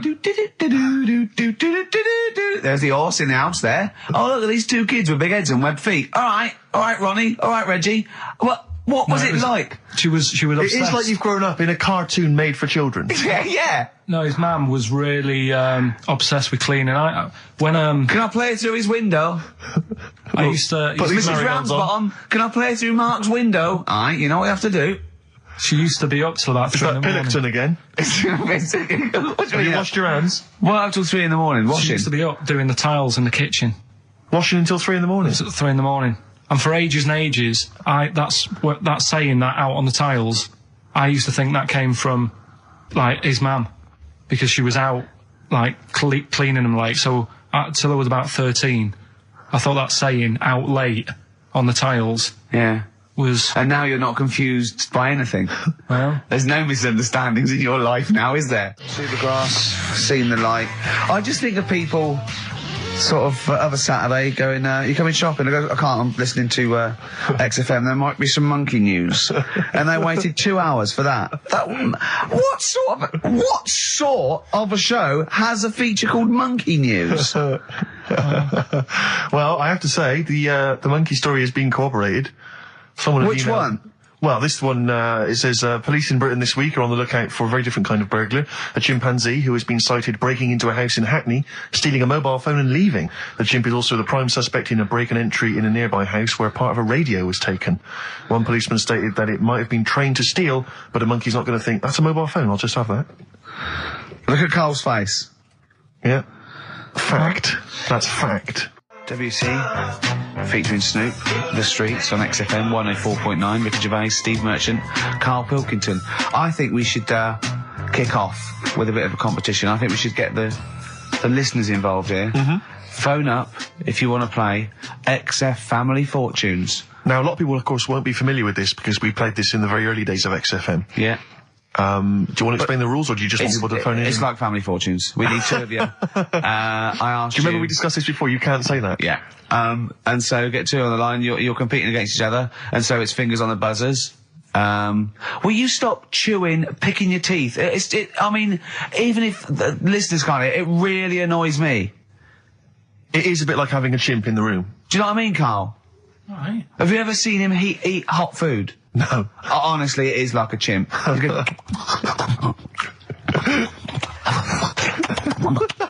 what are you doing? What? Just get... Oh, God. Or like the Cookie Monster. Yeah. Oh, God. I'm never annoying, Carl, so why are you? Do you know what I mean, Steve? You're so annoying. I'd say, have you been with him for trying to have lunch with Ricky? Yeah. It's the hardest thing possible. You wander around for hours. It's sort of a combination. It used to be bad even before he was a celebrity because he has a tolerance level. It's extraordinary. I mean, he is irritated by a car honking its horn in the street. He's like, I can't believe it. Let's go in here. I'm so angry.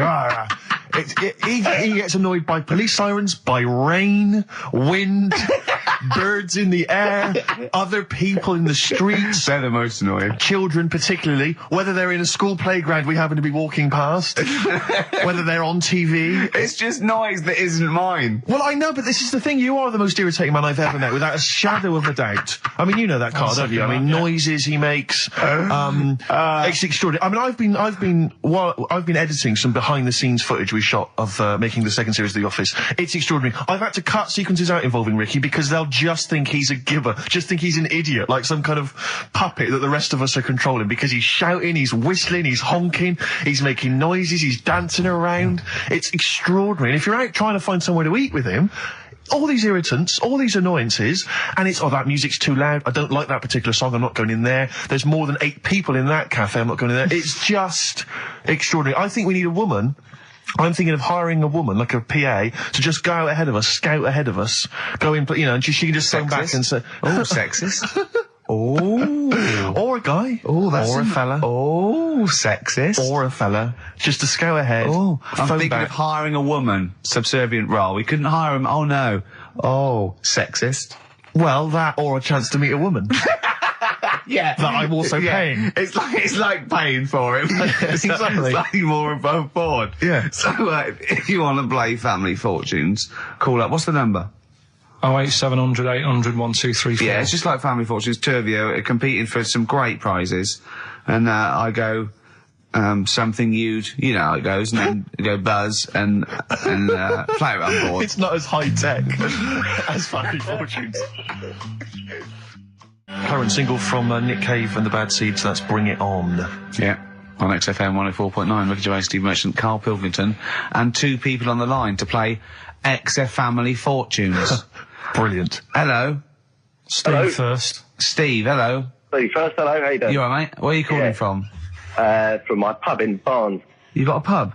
Yeah. In Barnes? Yeah. Are you posh? No. Oh. I suppose you're the local landlord. Do they come in and sort of like go, good man, there's a shilling, get me some ale? They're all posh in Barnes, aren't they? Well, no, not all of them, actually. Does Nigel Havers come in your pub? Because he lives there, doesn't he? Well, none of them do, actually. I know there's lots of them about, aren't there, in Barnes, but no, not in You've banned them. You've banned them. Who's on the other line? It's, Jennifer. Jennifer, hello. Hello. Where are you calling from? I'm calling from Forest Hill. Forest Hill, that's Yeah. right south, and I don't go out of WC1. Oh, you should. Do you run a pub? Do I own a pub? No. Do you drink in one? Yes. That's just good. just some friendly chat there. Yeah, You know that thing between the brain that you were talking about before? Oh, yeah. I can't remember what it's called, but they did an experiment, and apparently the length of it determines whether you're straight or gay. Is that That's right? what I heard. Yeah. Well, so what? You could actually trim it if you fancied. It didn't go that far. Oh. Well, Always. you've just interacted with Karl Pilkington. Oh, my God. I treasure that. Right, here's the prizes. Okay, now, listen, don't be disappointed, because, as ever, Carl has just gone through some people's drawers here at XFM and found some really quite shoddy prizes. So, you get, on DVD, I don't know if you're a fan of, are they a German band? Rammstein? Or Rammstein? Oh, you'll enjoy that. But there's any number, that includes Asch zu Asch, Spiel mit mir, and Hergelade. That's just some of the classics on this, DVD of their greatest videos. Red Dwarf, the first Do you think series. Germans sit around looking at ISIS records and going, look at these Wonderwall? Possibly so. Wow. The very best of the Stone Roses, although I might have that. So, anyway, there's also an I Love You compilation, kind of appropriate, and a tribute to the Ramones, which might be interesting. So you can get the idea, Steve and Jennifer, the stakes are pretty high. Okay, here we go. Extra Family Fortunes. So, fingers on the buzzers, just both go, wah! If you think you can answer this right, and then we, the highest answer or the top answer gets the chance to play or pass. If you play, you've got to get all 5 answers. There are 5 answers. Every wrong answer, you get a life, and I'll go, and when you lose 3 lifelines, then the other person can steal. It's as simple as that. If you've seen the show Family Fortunes... No, this is not based on anything I've ever seen ever in my life. Okay, right. Okay, fingers on the buzzers. Okay. Name something. We asked 8 of my mates, right? Something you associate with Karl Pilkington. Well, Okay, Jennifer, what? silliness. Yeah, that's the top answer, thick or dimness. Hang on. Do you want to play or pass? Play, please. Okay. Stay tuned, Stephen, because you might be able to steal if she gets 3 wrong. Okay. Right, okay. Right, we've got a top answer. 4 to go. Thick or dimness is top answer, obviously. Okay, Jennifer, some other things associated with Karl. Comedy. You'd think so, wouldn't you? Yeah. No, I don't even know who he is. You don't even know who he is? No, she does. She must And do. yet, bizarrely, she knows that silliness or Yeah. stupidity is the top I know, answer. Yeah, come on. Something else. Smelly eyebrows. One more wrong answer, and then Stephen gets a chance to steal. Okay. I don't know. People are screaming it at home. Very sensible. Oh, Was that very sorry. sensible? Yeah. Yeah. Okay, Stephen, can you think of one of the answers that Jennifer didn't get? Must be a mind for inane nonsense. Oh, well, I'm going to give you that because number 5 is even thicker. So, yeah, what you missed is, our top answer was thick or dim. Second top answer was Manchester. Third was Roundhead. Fourth was airy Chinese kid. And 5 was, even thicker. So I think Stephen's the winner there. Yeah, I think he's done well. Yeah. You enjoy Rammstein, and you get the Stone Roses and an I Love You CD. So that's the pilot for this show, okay? When Blockbuster's all over, we're going to phase in XF Family Fortunes. Karl, thoughts? It's not that good, is it? Why? It's not that good. Just... I'm not that happy with it. Why? Why? Yeah. Well, just...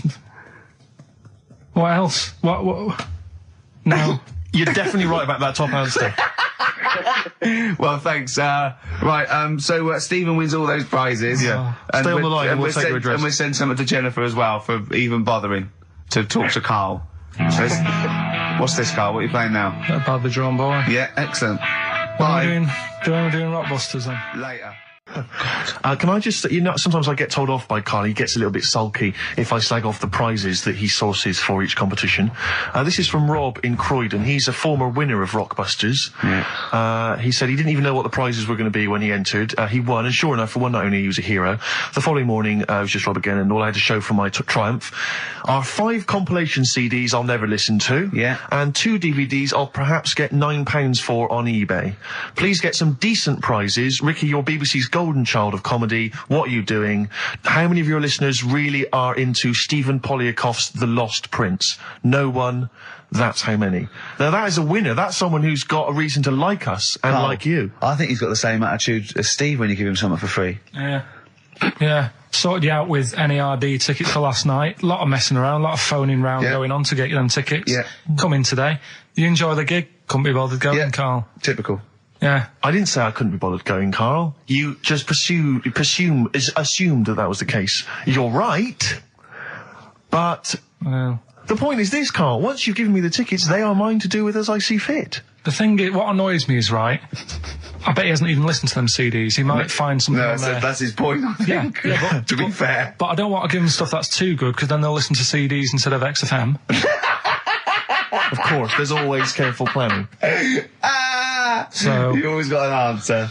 Oh, Karl, you're my hero. We don't care, do we, Karl? Well, I think the prizes are all right, considering what they've got to do. Do you know what I mean? Yeah. Right. It's just a bit of fun, for God's sake. So, Please do not blaspheme on air. something else we're giving away. Go on. The Shining. It's just more throwing away, isn't it? Once again, Is it on video? Once again, it's on VHS. Just because you buy it out of your own money, Karl, stop being so mean. And I want to watch it tonight, because it's one of those films that, So you're going to watch this video and then you're going to send it to someone as a prize. yeah, it's one of them films that... Oh, sorry, you just said yes to that without blinking. Oh, yeah. You don't think, like, Les Dennis doesn't have a quick go in the car on Family Fortune before he gives it away? It costs Jim Bowen has $5.99. a go at those his and her towel racks. It costs $5.99, Karl. Okay. Letter to Hermione by David Bowie. Well, we're all getting stressed here. We're going to run out of time again. We haven't had enough answers. We left it so late. We had so much rubbish to pack in. You did it on purpose. What? What do you mean? He did it on purpose. I love Rockbusters. I think it's the highlight of the week. But I remember in the early days of Rockbusters, we used to get reams of emails. Do you know how many we've had today? Go on. 2. Yeah, because we've just done it in the last link, and people have to think about it and do research. They have to guess, because I don't think XFM Family Fortunes is going to be a success. Don't knock XFM Family Fortunes, Carl. It ran on ITV for years. Right, well... Yeah, so has anyone got anything right, Carl? What we'll have to do just as well, we haven't got any prizes to give away anyway, because he gave them away our next month. Yeah, we're coming through now. Let's see, just hang on a minute. Well, this isn't radio. You can't just sit here looking at a computer screen going, hold on, that isn't radio. Right, well, it'll have to be the one who got the closest, right? Jet, are you going to be my girl on XFM 104.9? I'm Ricky Gervais, with me Stephen Merchant. Over there, little roundy bald head of Karl Pilkington. Good news and bad news. Good news is, boys are back in town, we're here for 2 hours. Hello. Bad news is, we have no monkey news, gay fella news, or little Chinese fella news. Really? We're going to try and, leave that for a week, and then maybe come back to it. Yeah. Why do I get the feeling that within 20 minutes we'll be talking about little gay Chinese monkeys? Carl, think of that. We have got monkey news. Have we? Oh, yeah. So we've already broken that promise. Oh, okay. I thought we were going to try and sort of talk about something else. I just done Jonathan Ross show, and they don't talk about the same things every week. It's weird. It is weird. But, or as Carl says, weird innit? Yeah. So, gave this show about 5 plugs. Nice one. Yeah. So, I think we'll get upward of 800 people listening. Oh, double. For the first 2 minutes. Yeah. And then turning back. They're already switching over. I'd have thought so, yeah. I spoke to my friend yesterday. He's a little bit of an odd fella, and he said that for his own amusement, he had an iPod in his car, and he bought a little sort of transmitter, and he could transmit the music from his iPod to sort of just beam it, kind of as he was driving along, to sort of passing cars. What do you mean? Make their radio play it? Well, but if they had it in the right frequency, yeah. I mean, pointless, completely pointless, but not dissimilar to this show, I imagine, in terms of the number of listeners. Yeah, but I was going to say, what's the chances of people having this frequency Absolutely on? Pointless. So it's probably about the same, yeah. Do you know what it reminds me of? When I was young, I wanted to get into radio. I was excited in radio. When I was sort of in my, I don't know, I was 11 or 12, my friend and I, we got a little mixing deck, and we used to host our own radio show. Brilliant. From his bedroom. We didn't have a transmitter, so we'd put some speakers in his front garden, in some bushes, and sort of broadcast it to people who were walking Again, by. probably over the week more listeners than this show. Almost certainly. I love the idea. It never happened, but I always was hoping that maybe some girls would just come by and just like sit and listen. These guys are great.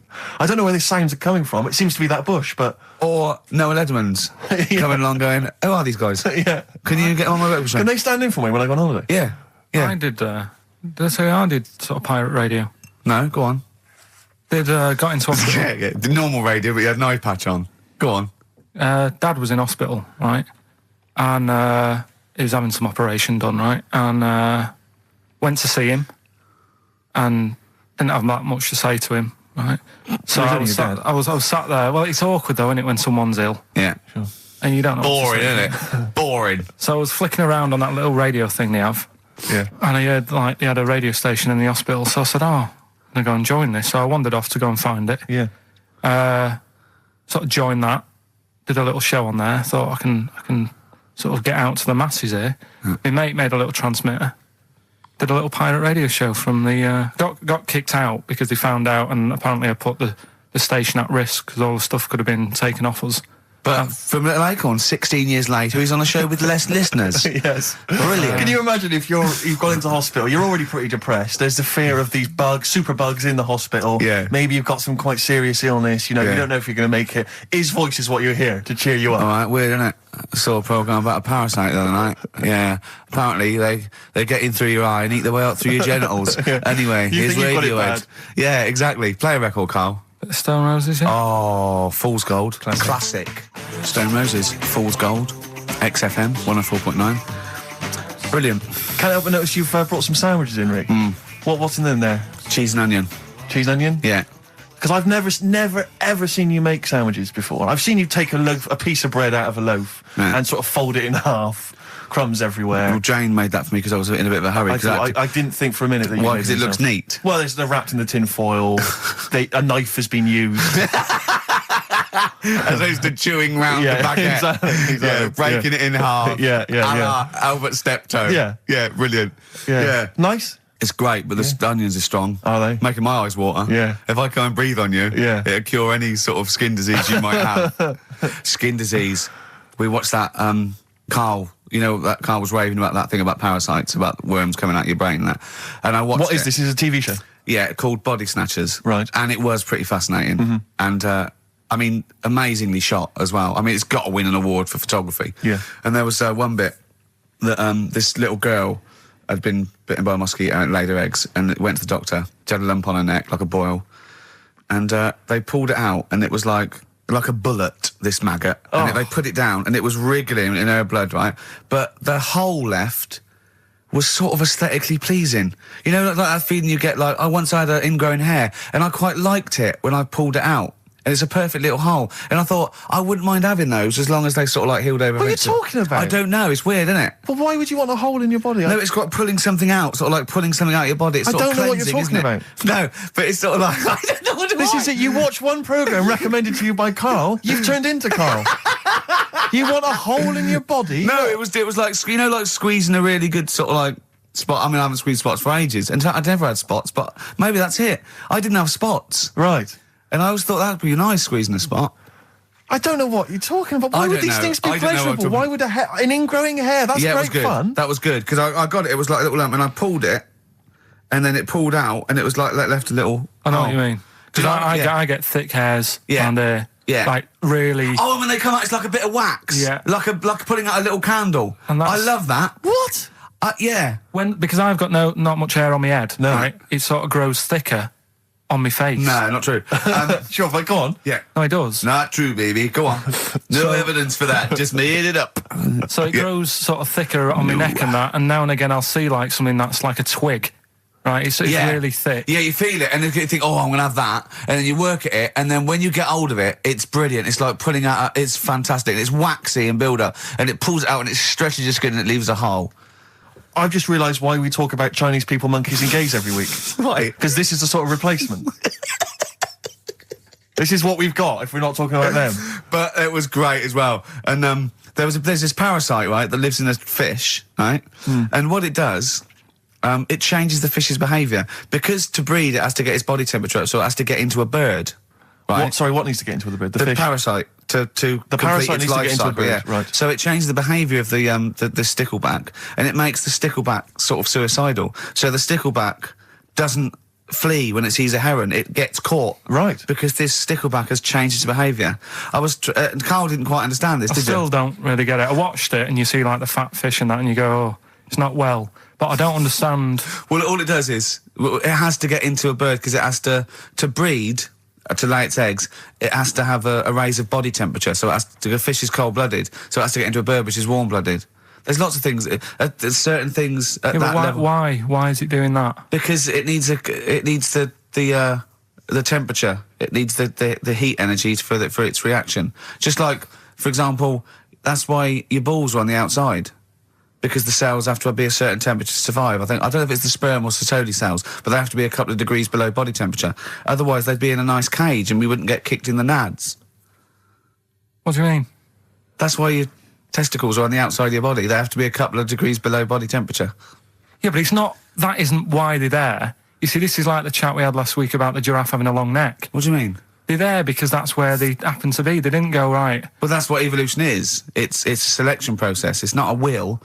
The balls didn't say, look, I'm too hot, let's get us outside, let's get outside of here! All right, hang on a minute then. What? So a little man monkey, right? Theirs are in the same place as ours. Yeah. But they're walking around naked, so it could be anywhere. They could be, like, on the back. It doesn't matter where they are. They call it... Well, they could be on the back, yeah. So why aren't they? This is a completely different... Steve! You started it! I wash my hands of the whole affair. And we're not only back to balls, but we're back to monkey balls. Yes. In one thing from about parasites, we're back to monkey ball news. Yeah. How do we get back to chimp testicle news? All right then. So this worm's in a fish. Yeah. It's like a little platyhelminth. I think it's some sort of. But what I mean is, why are they about? What do you mean? They Why? evolved. But why haven't they died out? Because they're very successful. Yeah. What What do you mean, yeah? What do you mean, yeah? Well, tell me the brain event that made you say yeah in that 1 second gap. Because in a way I don't get it, and if I think about it too much, it hurts a bit.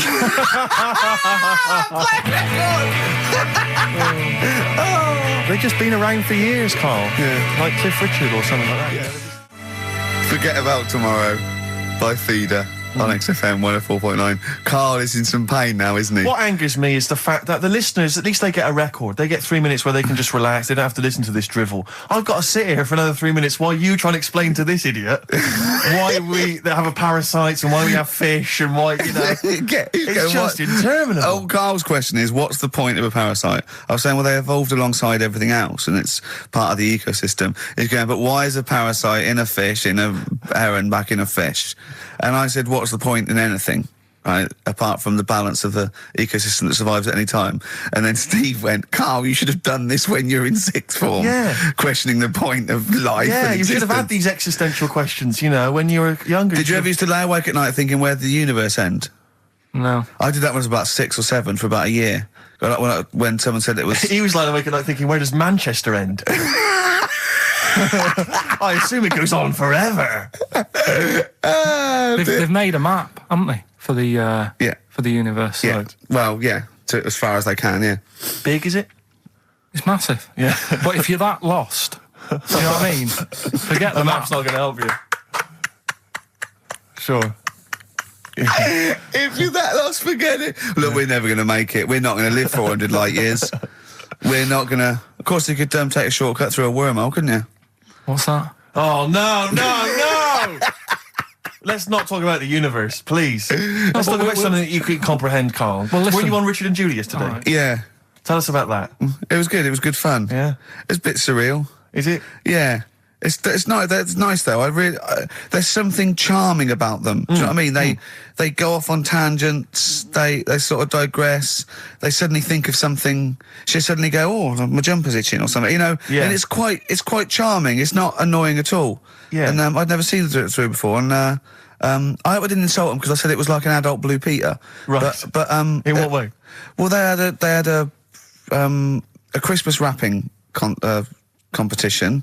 Right. Then they had a Christmas wrapping competition. And then they had that wasn't them doing kind of hip-hop. Then they had what the French people are like. There was a little didn't quite understand that living in France. Then they had a woman who relived an Elizabethan Christmas. The bit that made me laugh was she was sort of announcing this through an Elizabethan microphone and PA to all the people sitting around dressed as... I'm a bit confused. This sounds baffling. It was good though. And at the end I said, next week I'll be washing a tortoise and that. Yeah. And the producer said, if you do want to make something for the show, we'll definitely feature it.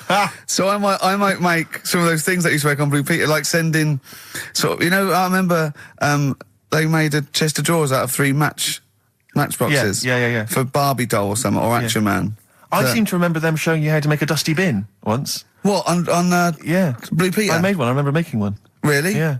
I haven't watched Blue Peter, obviously, for like 25 years, but is it the same sort of thing? I think it's pretty much the same now, yeah. They occasionally they'll have kind of larger sort of dramatic scenes, so that all the cast will kind of act out sort of murder mysteries and stuff like that. Oh, yeah. There's a bit more of that going on. Do they still have the Kodo drummers from Japan over? I think the Kodos come on like twice a week. With the shiniest buttocks I've ever seen. Yeah. Greased, they're in like sort of nappies or whatever they call them, and they're playing the drums, and you see them from behind playing these big drums, and they've got shiny buttocks. The lights really pick up their arses. I think they've kind of funked it up since we were younger, because I remember it was always stuff like, let's have a look at this traction engine. Yeah. Or let's drive some traction engines, one very small, a slightly larger one, then you need a larger one, and we'll just drive them around the studio for a bit. So you're going up Nelson's column with Shep. Yeah. You might die, you might not. But I always wondered if perhaps the people in charge were not perhaps down with the kids. So when they were saying, what are we going to do this week? Let's have a look around a traction engine. Exactly. That's what the kids of the early 80s want. But they did used to sneak in education, whereas Magpie, that was just like funky people who were sort of really in the 70s. Never watched Magpie. No, I know I got it wrong as well. I did used to watch it, but I used to watch Blue Peter. I think I was conned. I always feared, because see, with the Blue Peter, I felt like I was learning something. I imagine on Magpie it was just, you know, Mr. T came round or whatever. It was a lot more cool, was it? It was a little bit more cool, yeah, and a lot more throwaway, and it was sort of like, Magpie was sort of like Looking. Right, on telly. Yeah. You know? What happened to Looking? I don't know, it used to be the Junior TV Times, I don't know. There's probably people listening who've never even heard of Looking. Is that what it was? Apparently so. But there was cartoons and things. Yeah, it was just basically an advert for ITV. looking. Oh, was it? Almost entirely, yeah. And did it have like a Laurel and Hardy strip or something? No, it would have things like the story of 5 Star. Really? And, is it like the ones in the News of the World? Not dissimilar. Brilliant. Yeah. Hey, I've had 5 kids. Next picture. Bought one of them a guitar. Yeah. Next one. We're at number 7. Yeah. Brilliant. Next week, Tina Turner. I love the fact that 5 Star is still touring. There's only 3 of them now. Really? They're still called 5 Star. Really? Yeah, I thought there was 4 Boney M's at one point. Tribute acts, that each one of them had a... And then there was a 5th, who was someone who wasn't the original member of one of the Boney M's, who set up a splinter group. It was ridiculous. Yeah. I don't know how many there are now. Yeah. I was thinking what we should do on this show as well is have a doctor. Right, just sitting in the you're corner. worried about your health? No, just so when Carl says, why are your bollocks there? The doctor can now go, well, let's ask doctor. Right. And he goes, they're there because I know. And we need a vet Dr. as well. Fox available? we need a doctor, probably a vet, some sort of vet, or a naturalist would be good. And what else? Oh, and a physicist or something, or an astronomer. Mm-hmm. What do you think, Carl? I'd love that. Would you really? Yeah. Is there any doctors listening? Of course there are, as if a doctor would listen to this. If you are a doctor, I want a qualified doctor. I don't mean someone who's in their second year at medical school. We're not interested in that. Right? A qualified doctor, a GP, or any specialist, and you maybe want to contribute regularly, give us a call. Yeah. We'll even give you a special phone line and stuff. Yeah. Not for now, though. We're going to get a lot of mentalists, aren't we? I would adopt a nom de plume, an alternative, identity, because your patients are going to flee if they find out you listen to this. Exactly. Tribe. What's the phone number, Carl? Well, they might as well just email in with the number, mightn't they? That's because you don't like answering the phone. No, I just think it's a better way of doing it. Okay. How can they prove they are a doctor? Just, Go on, Carl. something to do with, Go on. Something to do with... What thing could they say that we'd say, well, he's definitely a doctor, or we wouldn't know that? Think of something. well, I'm not a doctor, so... We're on the radio, Carl. When we I know. ask you a question, you've got to speak. I know, I'm just thinking, I don't know how you'd know, because you never ask them, do you? If you need their help, you don't think of going, no, before you do this, do you know what you're doing? But saying that, right? Go on. Go on. Talking about this the other day. Yeah. What was it now? Listen, a fella... Play a No, listen. record. Do you want, let's just... All right, All right, he's got it now. Go on. This fella goes to the doctors, Yeah. right? Oh, right, okay. Right, if this is in any way apocryphal, stupid, illogical, impossible, right, you are never, ever speaking again on radio. So make sure this is at least possible. I'll tell you what, I'll even give you improbable but possible. So if there's anything that breaks the laws of the universe or logic, okay, that's all you have to avoid. On you go. Right, so this fella, right, he goes to the doctors because he's got earache. Right. Okay, if a chimp's living in his brain... that he Go on. So he's got earache, he's sat in the waiting room and his ear's all bunged up and it's hurting a lot and what have you. So the doctor comes out and he goes, right? And because his ear's all bunged up, he doesn't hear it that well, right? So he thinks it must have been me, right? So he wanders in. Keep going. Anyway, I'm going to hate this. I can just feel it in my bones. Steve, I'm going to let you take over. Okay, Let's hear it. Come so on. the doctor says, sit yourself down there, right? So he sits himself down. He goes, right, take your pants off, right? So he's thinking that's a bit odd. Anyway, he heard that though. He apparently he took his tackle off. The doctor did some operation. What, there in the waiting room? No, in his office. In his office, yeah. What? Wait. So he removed what? His genitals? Yeah. In his office. Why, Carl? Because he hadn't called him in. Oh, he'd called in a bloke who wanted his testicles taken off, and he didn't hear it. What? So the doctor went out and said, Mr. Jones, who's here to whip off your cock and balls, just here and now, right? Bloke comes in, didn't it? It must have been me. So the bloke who wanted his balls taken off didn't say, I think he said me. So he didn't interrupt then. So the bloke goes in, he starts taking his testicles off, and he doesn't say, I'm here for me ears. It's a new single from Snow Patrol and Run. That's brilliant, isn't it? It's good stuff. On XFM 104.9. Rick, go on. I'm about to say 3 little words to you that I've never said to anyone before. Go on. Carl is right. On what, though? From Reuters, someone's emailed in.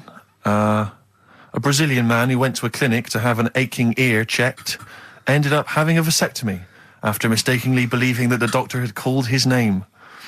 He had gone in there, entered the vasectomy room when he was called. He was called by the full name and yet thought it was him. But the strangest thing is that he asked no questions when the doctor started preparations in the area which had so little to do with his ear. He later explained that he thought it was an ear inflammation that had got down to his testicles. And the fellas came off. Extraordinary. Right. I'm stunned. Amazing, isn't it? But there's lots of things that keep coming true with Karl's nonsense. There's a programme on next week. The boy who gave birth to his twin. Oh. And he's there. He's like pregnant with this thing. You know? How long ago did we do that? Yeah, you discussed that years ago. When I talked about it, it was a baby who had a baby. Now it's a boy who's like a grown man and that. It's took them ages to sort that out. I did it in one link one Saturday with the full story. Right? Keeps happening. We've done like Donald McIntyre's thing, right? He's been ripping us off. I did Cheap as Chimps. Yeah. He's been doing it. No, he hasn't. He has. He's done some programme about how much it costs to get a monkey and that. Right. What else have we done? He believes this. Yeah. There's loads of stuff we've done like that. You had the maggot coming out of the head. I laughed at you, yeah. Didn't in the programme, didn't see him wrapping the head in bacon, but I mean the principle's there. Bob Holness is ripped off Rockbusters. Yeah, and he ripped you off years ago. Yeah. He's been ripping you off for years, which is even more annoying. Yeah. So, yeah.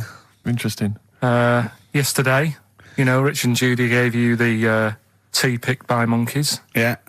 I told you about that either last week or the week before. Yeah, and then you also told me that there's a place where they grow coffee where the weasels come out and eat the coffee, right? But they have too much of it, get dysentery and vomit, and they sell the vomit because it makes the coffee smoother. Weasel vomit. Yeah. Absolute shies. It's not. Right. When you say it like that, it sounds ridiculous. Yeah. Whereas the way you'd say it. Yeah. No, Why do they keep taking the coffee? Probably addicted you get to addicted to it, don't you? Caffeine and that. Yeah. Why do they stick it up then? Do they have too much? Because they're tired, they can't sleep. They sort of. They can't sleep. So they get ill. It eventually wears them down. They're sick, and then they sell it. I showed those there's people send monkey news all the time for Karl, and I showed him one earlier, which said there's a new monkey hospital that's been opened. Yeah. Karl, Now, that's immediately for the treatment of monkeys, right? But he immediately thought it was run by monkeys in white coat. Did he really? Yes, and he was disappointed because it wasn't. He was assuming there'd be little janitors. Is that what you said? Yeah, little janitors mopping up. Carl! Little chimps with the ECG machines, or whatever they're called. Yeah, exactly. Brilliant. He was almost angry. Yeah. Disappointed with it. And what's this about Donna Eyre giving her baby to a gorilla for a week? It happened. No, it didn't happen. She had a baby. They went on the honeymoon. They left it to a little gorilla to look after. Don't! Absolutely! Don't talk! Oh, God! Again, there's people online now, so they can have a look at Anna Nova. Do you want to give some stuff away? Do some. He believes it, and that's it. But the more these things sort of like pop up, come true, the more worrying it is. The more worrying it is for everyone. Imagine if Donna Eyre had left her baby to a gorilla. It's libelous. You saying that? It's libelous. It's not. Well, someone will send it in a bit, and then you'll feel daft again. So I'm not even worrying about it.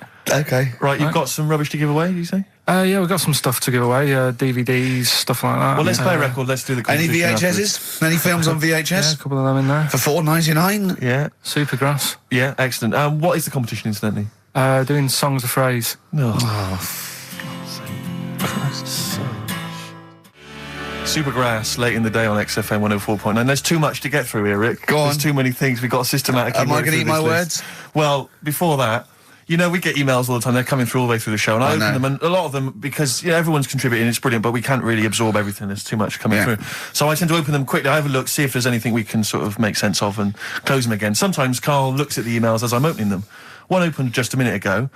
You saw his face? His face, yeah, what was it? His face was just stunned. He was just absolutely dumbfounded. It was like he'd just seen something extraordinary, right? And you closed it quickly? I did close it quickly. I'll tell you why, right? Always got to bear in mind how Karl's mind works. All he saw was the name of the band that this email was promoting. So all Karl saw, and you can imagine how excited he was all he saw was half man, half biscuit.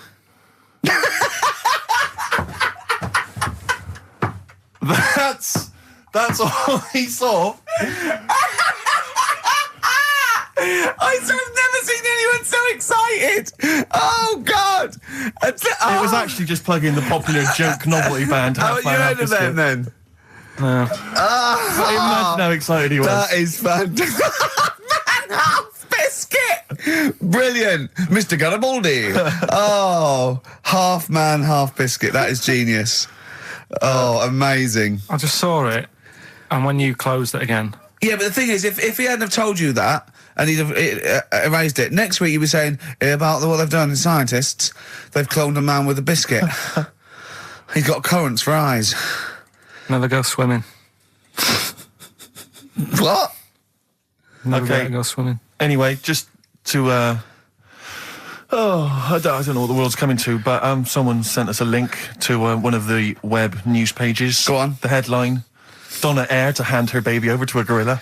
Well, it's not. It's not going to be what he thinks. Listen, Donna Eyre and her zoo owner boyfriend, Damien Aspinall, intend to place their baby daughter in the care of a gorilla. The couple plan to put Freya, who was born in September, in the gorilla enclosure at the zoo near Canterbury. They will then let her be carried off by the female of the group. Neither parent has any qualms about letting their daughter be taken off, despite 5 keepers being killed by animals at Howlett's and his sister's park since 1980. I don't understand. What do you mean? Well, that's it. That's the news. It's a newborn baby, and they're going to put it in a gorilla. But I mean, well, he said, "Why would I not trust them? I know them. I grew up with them. They're my friends." Yeah, but I'm not saying that they're aggressive, but it might roll over on it or something. I don't know. Take it up with with them. I mean, Donna Eyre's not the brightest spark in the box. No, but I don't think her husband is. I don't think that she'd endanger. I mean, they must know something we don't. I still can't believe they're just going to leave the gorilla with it. Mm. Why would you though? But why would you? Even if it says, well, it's cheaper than a babysitter.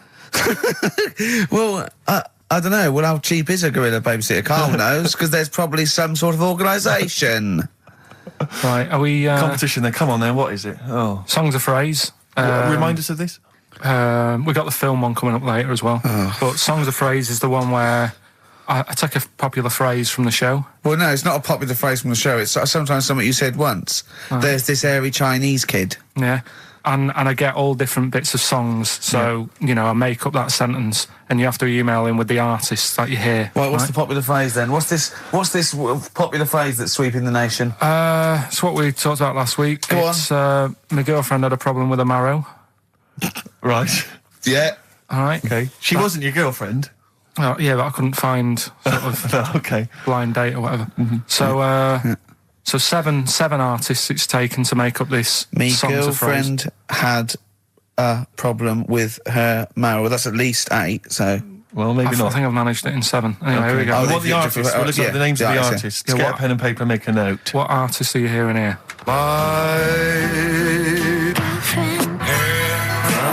With her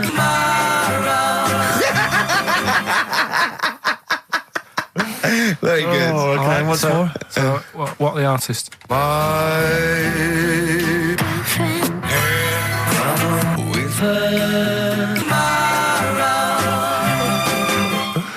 My girlfriend had a problem with her marrow. We want the names of the artists. What can we win, Carl? Just can I just recap that story? Girl can't run a blind date. But when he found out that this girl had some sort of bone marrow problem, he said he didn't want to see her anymore. What's the point in getting to know someone that's going to die? Yeah. So that's what you're dealing with. That is what you're dealing with Karl Pilkington. Would you buy a car with a Duff engine? It's a fair point. Ricky.Gervais at xfm.co.uk. Don't steal our son. The Thrills on XFM 104.9. I'm Ricky Gervais, with me Steve Merchant. Over there, Karl Pilkington, the man who believes anything. I think it might be a condition due to his little round head. Mm-hmm. It's sort of like, it might be a new condition that we can call cranial spherity. And because it presses on his lobes, and the only sort of upshot of that is he's normal everywhere, but he believes everything he reads or sees on Anna Nova. All right? talking of which, Rick, I don't really follow the news. No. It's mainly boring, isn't it? Wars and stuff. Yeah. But I don't know. Well, yeah. Well, it is a war. It's all this nonsense before and after. When it's a war, it's, you know, it's in the middle of the war. You can watch it on telly. True. You get results. You know what I mean? Like, do you know what I mean? Yeah. Like a test match or something. But it's all this rubbish before and after. It drags on. This recent war seemed, I thought, just generally, it was better presented than the previous one. Because I remember the first Gulf War, it was often during the night, and I couldn't stay up. Yeah, because I think the American had rights to it, like the Tyson fight. So we had to get it at 2 in the morning, Exactly. which is annoying. They had it, you know, their prime time in that. Yeah, And a lot of it was in black and white, as when the bombs went in. When the bombs going in. So this time there seemed a lot more colourful. Yeah, stuff. it's much better coverage. I think they should win awards. Yeah, well, I'd like for to see it. awards, So, yeah. like Channel 4 won for cricket. Yeah, I mean, a few times as well, I was quite pleased to see they actually had footage of the bombs exploding. Yeah. No, good. Well done. Generally, you know, good on you. Well done. Good on you. Yeah, I don't know if Costs a lot though, doesn't it? It isn't a costly War's thing. a lot more. When you got something like, you know, a Jimmy Carr game show, which probably costs about $100,000. Yeah. Like half an hour of war costs millions. It's almost man. as expensive as like Terminator 3 or something. Yeah. But I mean, you know. But then, you know, you got a variety. Exactly. Sorry, Steve, you were talking, mate. Well, no, I just wanted to make sure you're aware that the World Elephant Polo Championships have taken place. I did get it. I think they mentioned it on. Yeah, we won, didn't we? England won. Yeah. Well, my question is, where have they been practicing? I don't know. Do you remember ever at school anyone ever saying to you, "Are you interested in playing polo with elephants?" Do you reckon it was 5 blokes in pith helmets kept sneaking into Whipsnade? Possibly. What are you doing, lads? We're practicing. Get down. Yeah. Get off them elephants. Yeah. I didn't even know we had a team. I can't believe it. No, but it's like Johnny Wilkinson and the rugby lads, they're going to get MBEs, all sorts. The elephant boys, the elephant polo boys, nothing. They're going to get nothing. I haven't seen the son talking like to them. be fair, it's not like horse polo where I don't think there's a stick long enough. I think the elephants kick it, don't they? I think you might be right. I think they're not allowed to use their tusks. They burst it, won't they? I think They go, oh! Start again. Raheem! Yeah. What do you mean the elephants kick it? All right, I've opened a can of worms here. You know, normal polo on a horse, they have like mallets. Yeah, they whack them, right? But I think it's obviously they're too high up. I think I might be wrong, but I'm pretty sure they just train the elephant to kick it.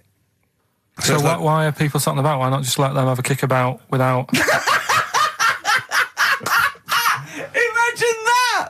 And why does horse racing have to have a jockey? Well, they just let the horses go, oh, yeah, okay, lads, no cheating, on your marks, get set, go. Get back here. Get back here. Brilliant. Why do you think? I tell you what, I'm going to be like a teacher now. Why do you think? You sort of get mixed up which hand they sort of go in, which hand they've got to get the ball in. Sort of. Yeah, yeah. How do you sort of steer an elephant, as it were? How do you ride an elephant? It seems quite a complicated procedure. I don't imagine they're quite as versatile as a horse. No, you can't sort of like pull it and its head goes, no. can you? I mean, I don't really know how you... I mean, you'd have to have a huge playing surface, wouldn't you? I mean, these are big creatures. Yeah. They use Kent. Well, exactly. Yeah, they drop 2 big... huge jumpers. yeah. Either side. One in south of Kent, one in North Kent. Exactly. And it takes days. And is there like 11 on each team? Yeah, and one on the subs bench. Exactly. And it keeps breaking. The bench is broken. Yeah. Terrible. He's living because he's never getting chosen. He's never getting chosen, yeah. Well, he doesn't turn up to training. Of course, and he's never going to forget. He's down the lake. Exactly. Down at the lake when they should be training, eating too many buns. Exactly. Like Gascoigne. Right, Carl, come on then. Oh, hang on, I just must tell you as well about Lord Admiral Nelson's erotic letters. Go on. They've been sold at last for £117,000. Sunday Mail? I don't know who bought them. Who opened them that shouldn't have? They got sent to someone else. To you. They were meant for Lady Hamilton. What are you doing opening them? Go on, what's he say? What's he got up to? It's interesting because they've printed a couple of the things he's wrote. Dear Lady Hamilton, a bit of a problem. Just the one hand. You might have to help me out on a couple of manoeuvres. Yeah, and the one eye. So I'm not appreciating the 3D.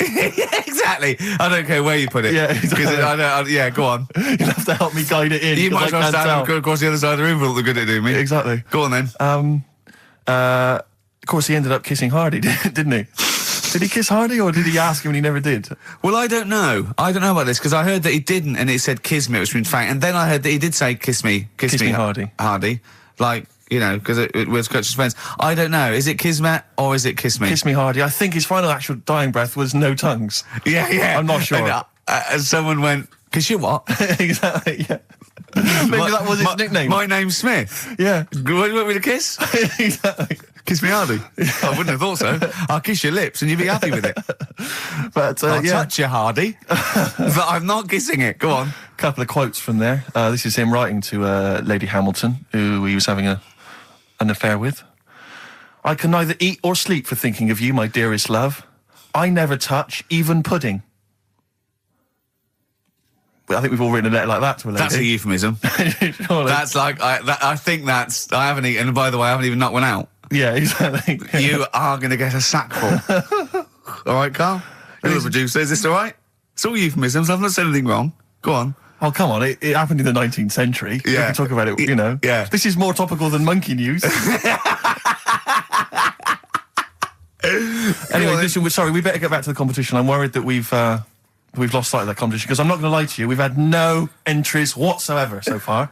I can't believe that, because I actually got up most of those. That's actually a more accessible one. I think I know all the artists, and I'm stuck on Girlfriend, but I think I might know who that is. Let's hear it again. I'm surprised.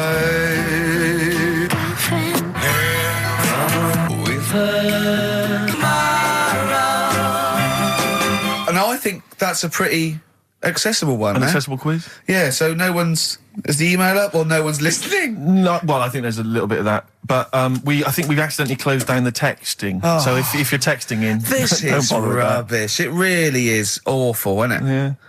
Just play it again. Hang on a minute.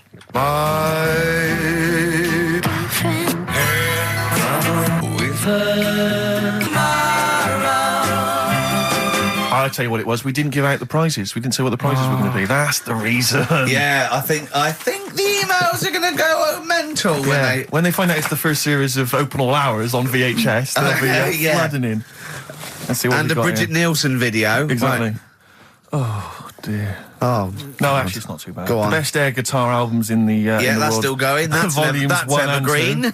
That'll keep running and running. Some kind of anniversary box set of a Doctor Who episode with a small model car. Wants that, baby. I'm Alan Partridge Series 2. That's worth having, obviously, and Porridge Series 3. Okay, good. If you've not watched all of them on UK Gold, then get them on DVD. There's something wrong with you. All right. So yeah, let's hear it again. All right.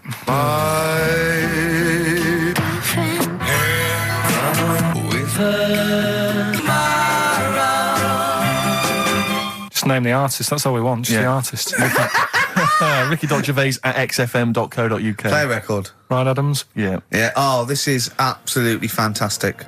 His version of Wonderwall. If you've not heard it Beautiful. yet, you'll be loving it. You'll be loving this. Wonderwall, as performed by Ryan Adams. It takes your breath away. It's so good, doesn't it? Brilliant. Is that off the album? Well, it's which album do you mean, Rick? There's so many at the moment. What's the one? The next track on one album? The track after this on one album. Well, you're thinking of this album, Love Is Hell. Yeah. Part 1. Can we play the track after that? We could possibly do that. And that's how it's amazing. A bit later on. Yeah, there's various albums out at the moment, but Rock and Roll is the big rock 80s style rock album. It's all right. It's not great, but this is much better. Go for this one. Yeah, it's not as Love good Is as Hell. not as good as adverts though. Do you know I love it? XFM. Radiohead, Fake Plastic Trees on XFM 104.9. Mm-hmm. Someone just emailed in and said, just want to know what you think of that cover of Wonderwall. We told you. We said it was great. Yeah. Listen. But they must have been listening to hear... the song. Yeah. Extraordinary. Although maybe they just turn off... when we start talking. Yeah. That would make sense. That would make sense. I mean, it makes sense in a sort of preserving of sanity type way as well. Objectively, Rick, if you were listening at home, if you didn't know us and you were listening to the show, would you listen to it? Would you bother? I know that's a hard thing to get your head round. It's difficult to say, isn't it?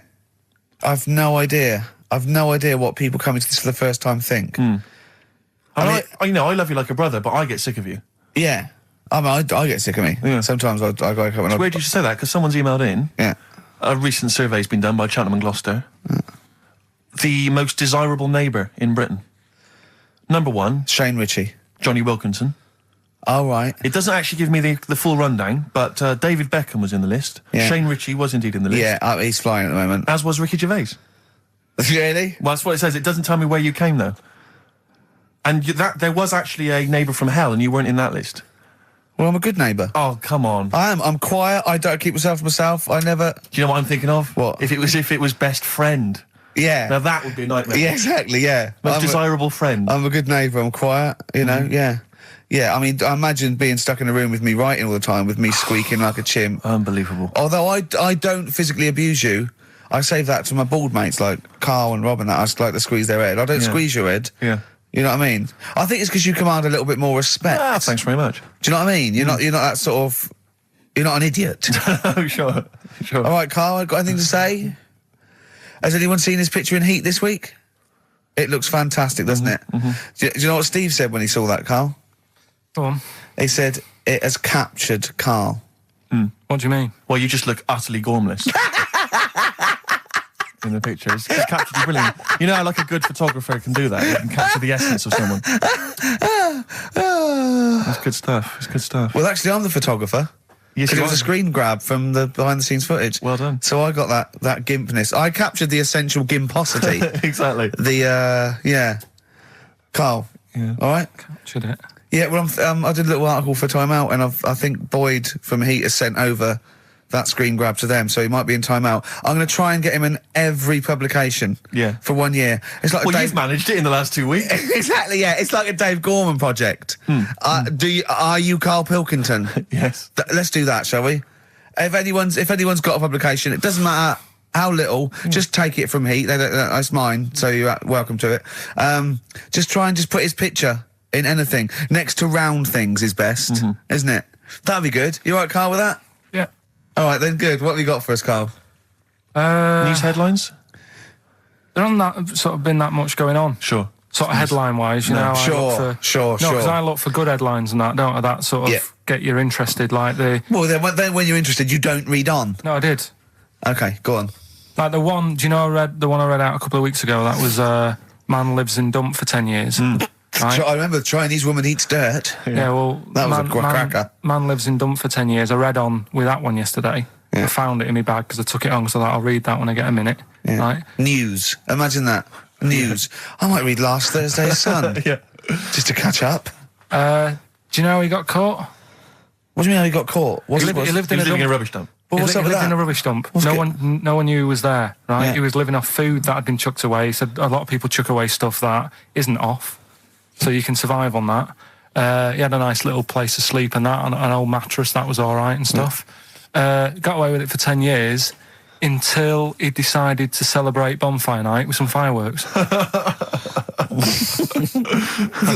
Can you believe that?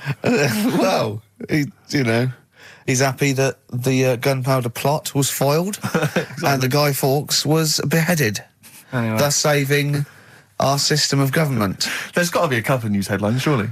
Hold on, wait a minute. Bong. Pierced penis man off the hook. Bong. Man changed his name to Bubba Bubba Bubba Bubba. Bong. Dwarf to live in a glass box. Dwarf to live in a glass box. Yeah, it's meant to be art or something. It's not though, is it? What? Meant to be art? Why is... Yeah, well, whose idea is this? Is it art, or is someone hired a dwarf to live in their box? It's just a box, and he can even leave when he wants, apparently. He can, go, I'm hungry, I'm going for a walk, and he puts a little note. If it's Damien Hirst, he might end up in 4 bits. So just be careful. But to me, that's like that thing when I said to you about the woman in the jar. What woman in the jar? The woman in the jar, they go, oh, come and see the woman in a jar. And Yeah, then it's it a big turns jar. out it's a big jar. So Yeah, it's it's a like, big well, jar. put me Yeah. in there as well then. Exactly. It's not Yeah. special. Yeah. And that's the same with him. It's a big box, he's a small fella. What's good about that? What do you want to do, though? To compress matter? But hang on, it's not a world record-breaking attempt. It's supposed to be art. No, what's art about that? Well, I'd not What's try and art justify about it. that? Oh, can we do a show for BBC 3? Karl Pilkington going around, what's art about that? Yeah. That is brilliant. What's art about that? I'd love that. Would you? I'd love that. Me and Steve are going to do a thing called Is Art Rubbish, where we go round and we chat about it. Yeah. But we can hand that over to you if you want to do that. If anyone from BBC 3 is listening, Karl Pilkington, what's art about that? All right?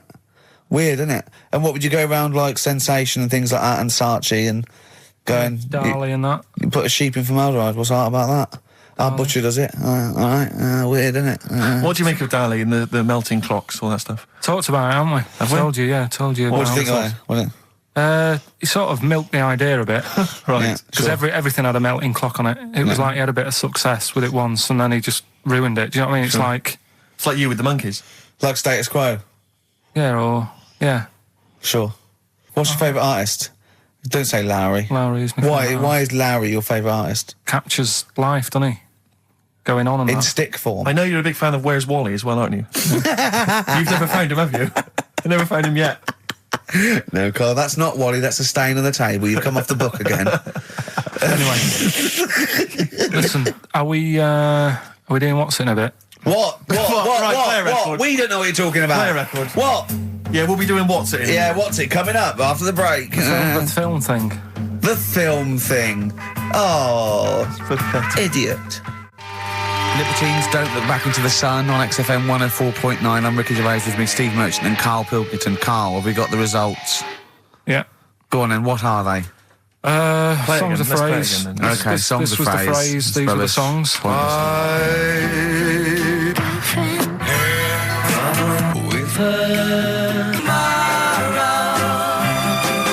My girlfriend had a problem with a marrow. The answer's Sinatra, Prince, Bill Medley, U2, Shirelles. There was also Dub Pistols in there. No one got all of them, Carl, obviously. But we'll give it to Mark Cantan. He got, what did he get, about 6 or something? Yeah. Well done, he's from Dublin, so that's nice. Well done. Listening over there, the Irish. Yeah. That's good, isn't it? A German man, just thought I'd let you know this, Carl, Sure. Ricky. A German man has been arrested because he taught his dog to give the Nazi salute. And then he made it do it in front of 2 policemen. I think it's an offence in Germany now. That's a fascist with too much time on their hands. No, but is it? It's illegal for a dog to do it as well? I think so. I bet he thought he'd found a loophole. Yeah. I mean, he's been dying to do it, but he thought, well, I'm not allowed to do it. It's illegal for a human to do it. Yeah. Thought he got round it. No.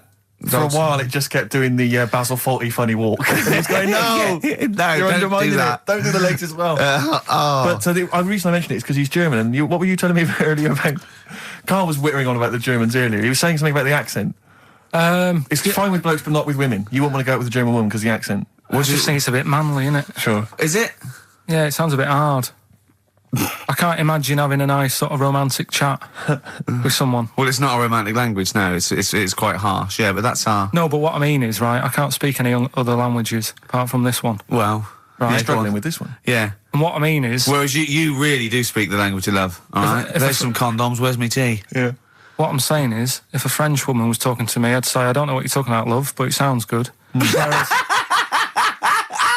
Whereas a German woman, Yeah. I'd go, oof. And she might be saying really nice stuff. Yeah. That's what I mean. Yeah. But then we got talking because, do you know, like, me brother Sort of a prejudice, really, isn't it? In a sense. What do you mean? In a sense, it's racist. But anyway, on you go. Yeah. Go on. It's not really, is it? No. But, yeah, my brother was in the army. We've talked about it, haven't we? And Yeah. how he got kicked out for going for a packet of fags in a tank and that. Yeah. Right? But he was, when he was in the army, he was based in Germany for a bit. And he used to be one for sort of, you know, picking up the ladies and that. He always had, you know, new girlfriends and stuff. Yeah. He's a Pilkington. Used to get through loads of them. Yeah. Well, I didn't. I wasn't that bad. But Well, my no, brother, because you had things like you trouble with your marrow and that. No, you might die. I'm not interested. yeah, but no matter what he did, do you know what I mean? When he was a bus driver, he was one of them who always had a woman stood at the front with him and sort of, you know, having a chat and stuff. Sure. And he sort of got kicked out of that and stuff. But When he was bus driver, did he own the bus or did he just take it to get a packet of fags? so He's in Germany. he's in Germany, and the army people say to him, "Now we know what you like, Pilkington, right? Das Pilker. Don't be meeting up with any German women. Fraulines. Leave the Fraulines alone. Not allowed to go out with German women because apparently they get you and then they beat you up and that. What, the German women? Why? Go on. Don't know. They just said don't because they don't like English army people and that. Why? See, I don't know. the English is your first language, isn't it? Are you speaking German now? Or? I can't tell. They don't get out with the Germans, go beat you up and that. Don't like English army, man. What is that? What worries me, Rick, is we've got the face, the body language and things to try and interpret this gobbledygook. The listeners, they just got the words. It must be, I know, yeah. It must be just ridiculous for a listener. Right, just do the competition. What was that anecdote about? I was just Don't go telling out you- with German women, they'll beat you up. I'm just saying, if you're in the army, if you're about to join the army and you think it'll be great, I'm going to meet loads of women over in Germany, it's not going to happen. Wise words there, wise words. So this station in public service. Excellent, okay. Right. Can we just play a song and then do the film thing? No, just do the film thing now. Oh no, let's play a song. Oh, what are we playing? Bit of brag. Billy Bragg, Yeah. excellent. What's this called? It's called The Saturday Boy, Carl. Saturday Boy. Billy Bragg, The Sunday Boy on XFM 104.9. Ricky's laughing because he's just thrown something at Carl. It made him jump. Yeah, that's worked well. Here are the prizes for the film quiz thing, which I think is what it's called. Brilliant. People will be loving this. It's Trance Anthems, Brilliant. 2003. We know we got a lot of trance fans listening. The best air guitar album, obviously. Yeah, of course, yeah. The best club anthems. Yeah. Series 1 of Happiness by Paul Whitehouse. The very best of Father Ted on DVD. We've got Teachers. We've got Knowing Me, Knowing You. Not too bad. Yeah, a few bundles there. Good stuff. Christmas gifts and things like that. So That Knowing Me, Knowing You, I've noticed on VHS, which is good. Yeah. That's quite quaint. Excellent. Brilliant. All right. Yeah. So explain the conceit of this? It's when, we sort of dig out a film that I've been in. Mm-hmm. And this is... I don't know if I'll tell you what film is, because that might be the question, thinking about it. Because there isn't that much going on in the clip. I think we need to know what the film is. Do you? Yeah. All right, it's Rain Man. Okay. Why is he called Rain Man? Is that going to be the question? Yeah, I know the answer, Carl. Don't worry. Don't look at me like that. I do. Oh, well done. Yeah, you watched the film. Yeah, you should. Right, so it's you, Carl, in the film Rain Man. Yeah, it's the bit when Tom Cruise is in the doctors with the ill man. All right. There we go. You ready? Well, I'm not a psychiatrist, but I do know that his brain doesn't work like other people. Wait, I am sat here. Don't go talking about me like I'm some sort of div kid. Got a good brain. Works well. It stores all sorts of information and stuff, doesn't it, Tom? He remembers things, little things sometimes. Well, don't say like that, little things, as if it's stuff that isn't important. Are you good with numbers? The doctor's asking you a question. Yeah, no, I'm just thinking. Good with numbers. It depends. Not that good at maths, but I remember facts that have got numbers in them. Like I know that one person in 2 billion will live to be 116 or over. Right? Weird thing is a lot of them are Chinese, so, sort of makes you wonder if they're lying. I'm afraid I don't understand what you're talking about. What do you mean you don't understand? It's not... All right, here's an easier one for you then. Goldfish have better memories than people think. He's right. He's right? Yeah. See? There you go. Goldfish related. Oldest goldfish in the world was 41. No. Yeah. Funny thing is there, if it was a goldfish with a dodgy memory, could have been older. Could have been, pushing 45. So. That's amazing. I mean, that is amazing. He should work for NASA or something like that. Well, don't go that far. They're the sort of things that I like reading about. I've got that big book there. It's full of Did you read all this? Yeah, don't... You read all these stories that are in this book. Don't bother touching Maybe it. you better put it back. Give it back. No. Okay, no, Ray, take it easy. I'm not gonna... I won't touch anything else, Ray. Come on. It's okay, Ray. It's okay. Come on. Can I ask you something else, Raymond? No. Well, you've annoyed me now. You've kept coming here saying I'm daft and that and messing with my book. Just go, will you? Excuse me. Were they messing with your big book of freaky facts? Yeah, that's out of order. Good. Right. So what's the question? Why is he called Rain Man? Yeah? Yeah? Everyone happy with that question? Yeah? Yeah. Okay, ricky.gervais@xfm.co.uk. Why is he called Rain Man? Right? Yeah. XFM. Bad Day, REM, XFM 104.9. That's nearly it, isn't it? It's almost it. Got through another one. Got through another one seamlessly. The film Brilliant. quiz, obviously, we had just moments ago. It was Karl featured in Rain Man. The question was, why is he and the film called Rain Man? The answer, Ricky, was... Well, Tom Cruise's character, when he was little, couldn't say Raymond. They used to call him Rain Man. Okay. Plenty of right answers, but we're going to give it to John Steele, who, interestingly, is from West Yorkshire. He's listening. That is interesting. Yeah. So that's pretty much that. Is there time for Monkey News? I think we've got to have Monkey News. And then that second track from the Ryan Adams. Let's play the jingle, though, if we can. Oh, chimpanzee, that Monkey News, Right. Now, it was back in the 1980s. Right. So it's quite topical then. Okay. When did this happen then? 1980s? Yeah. It's about a Colombian F1 sort of, Formula One driver. Apparently these races were going on, right? And someone kept winning them. Right, okay, forget it. No, don't do it.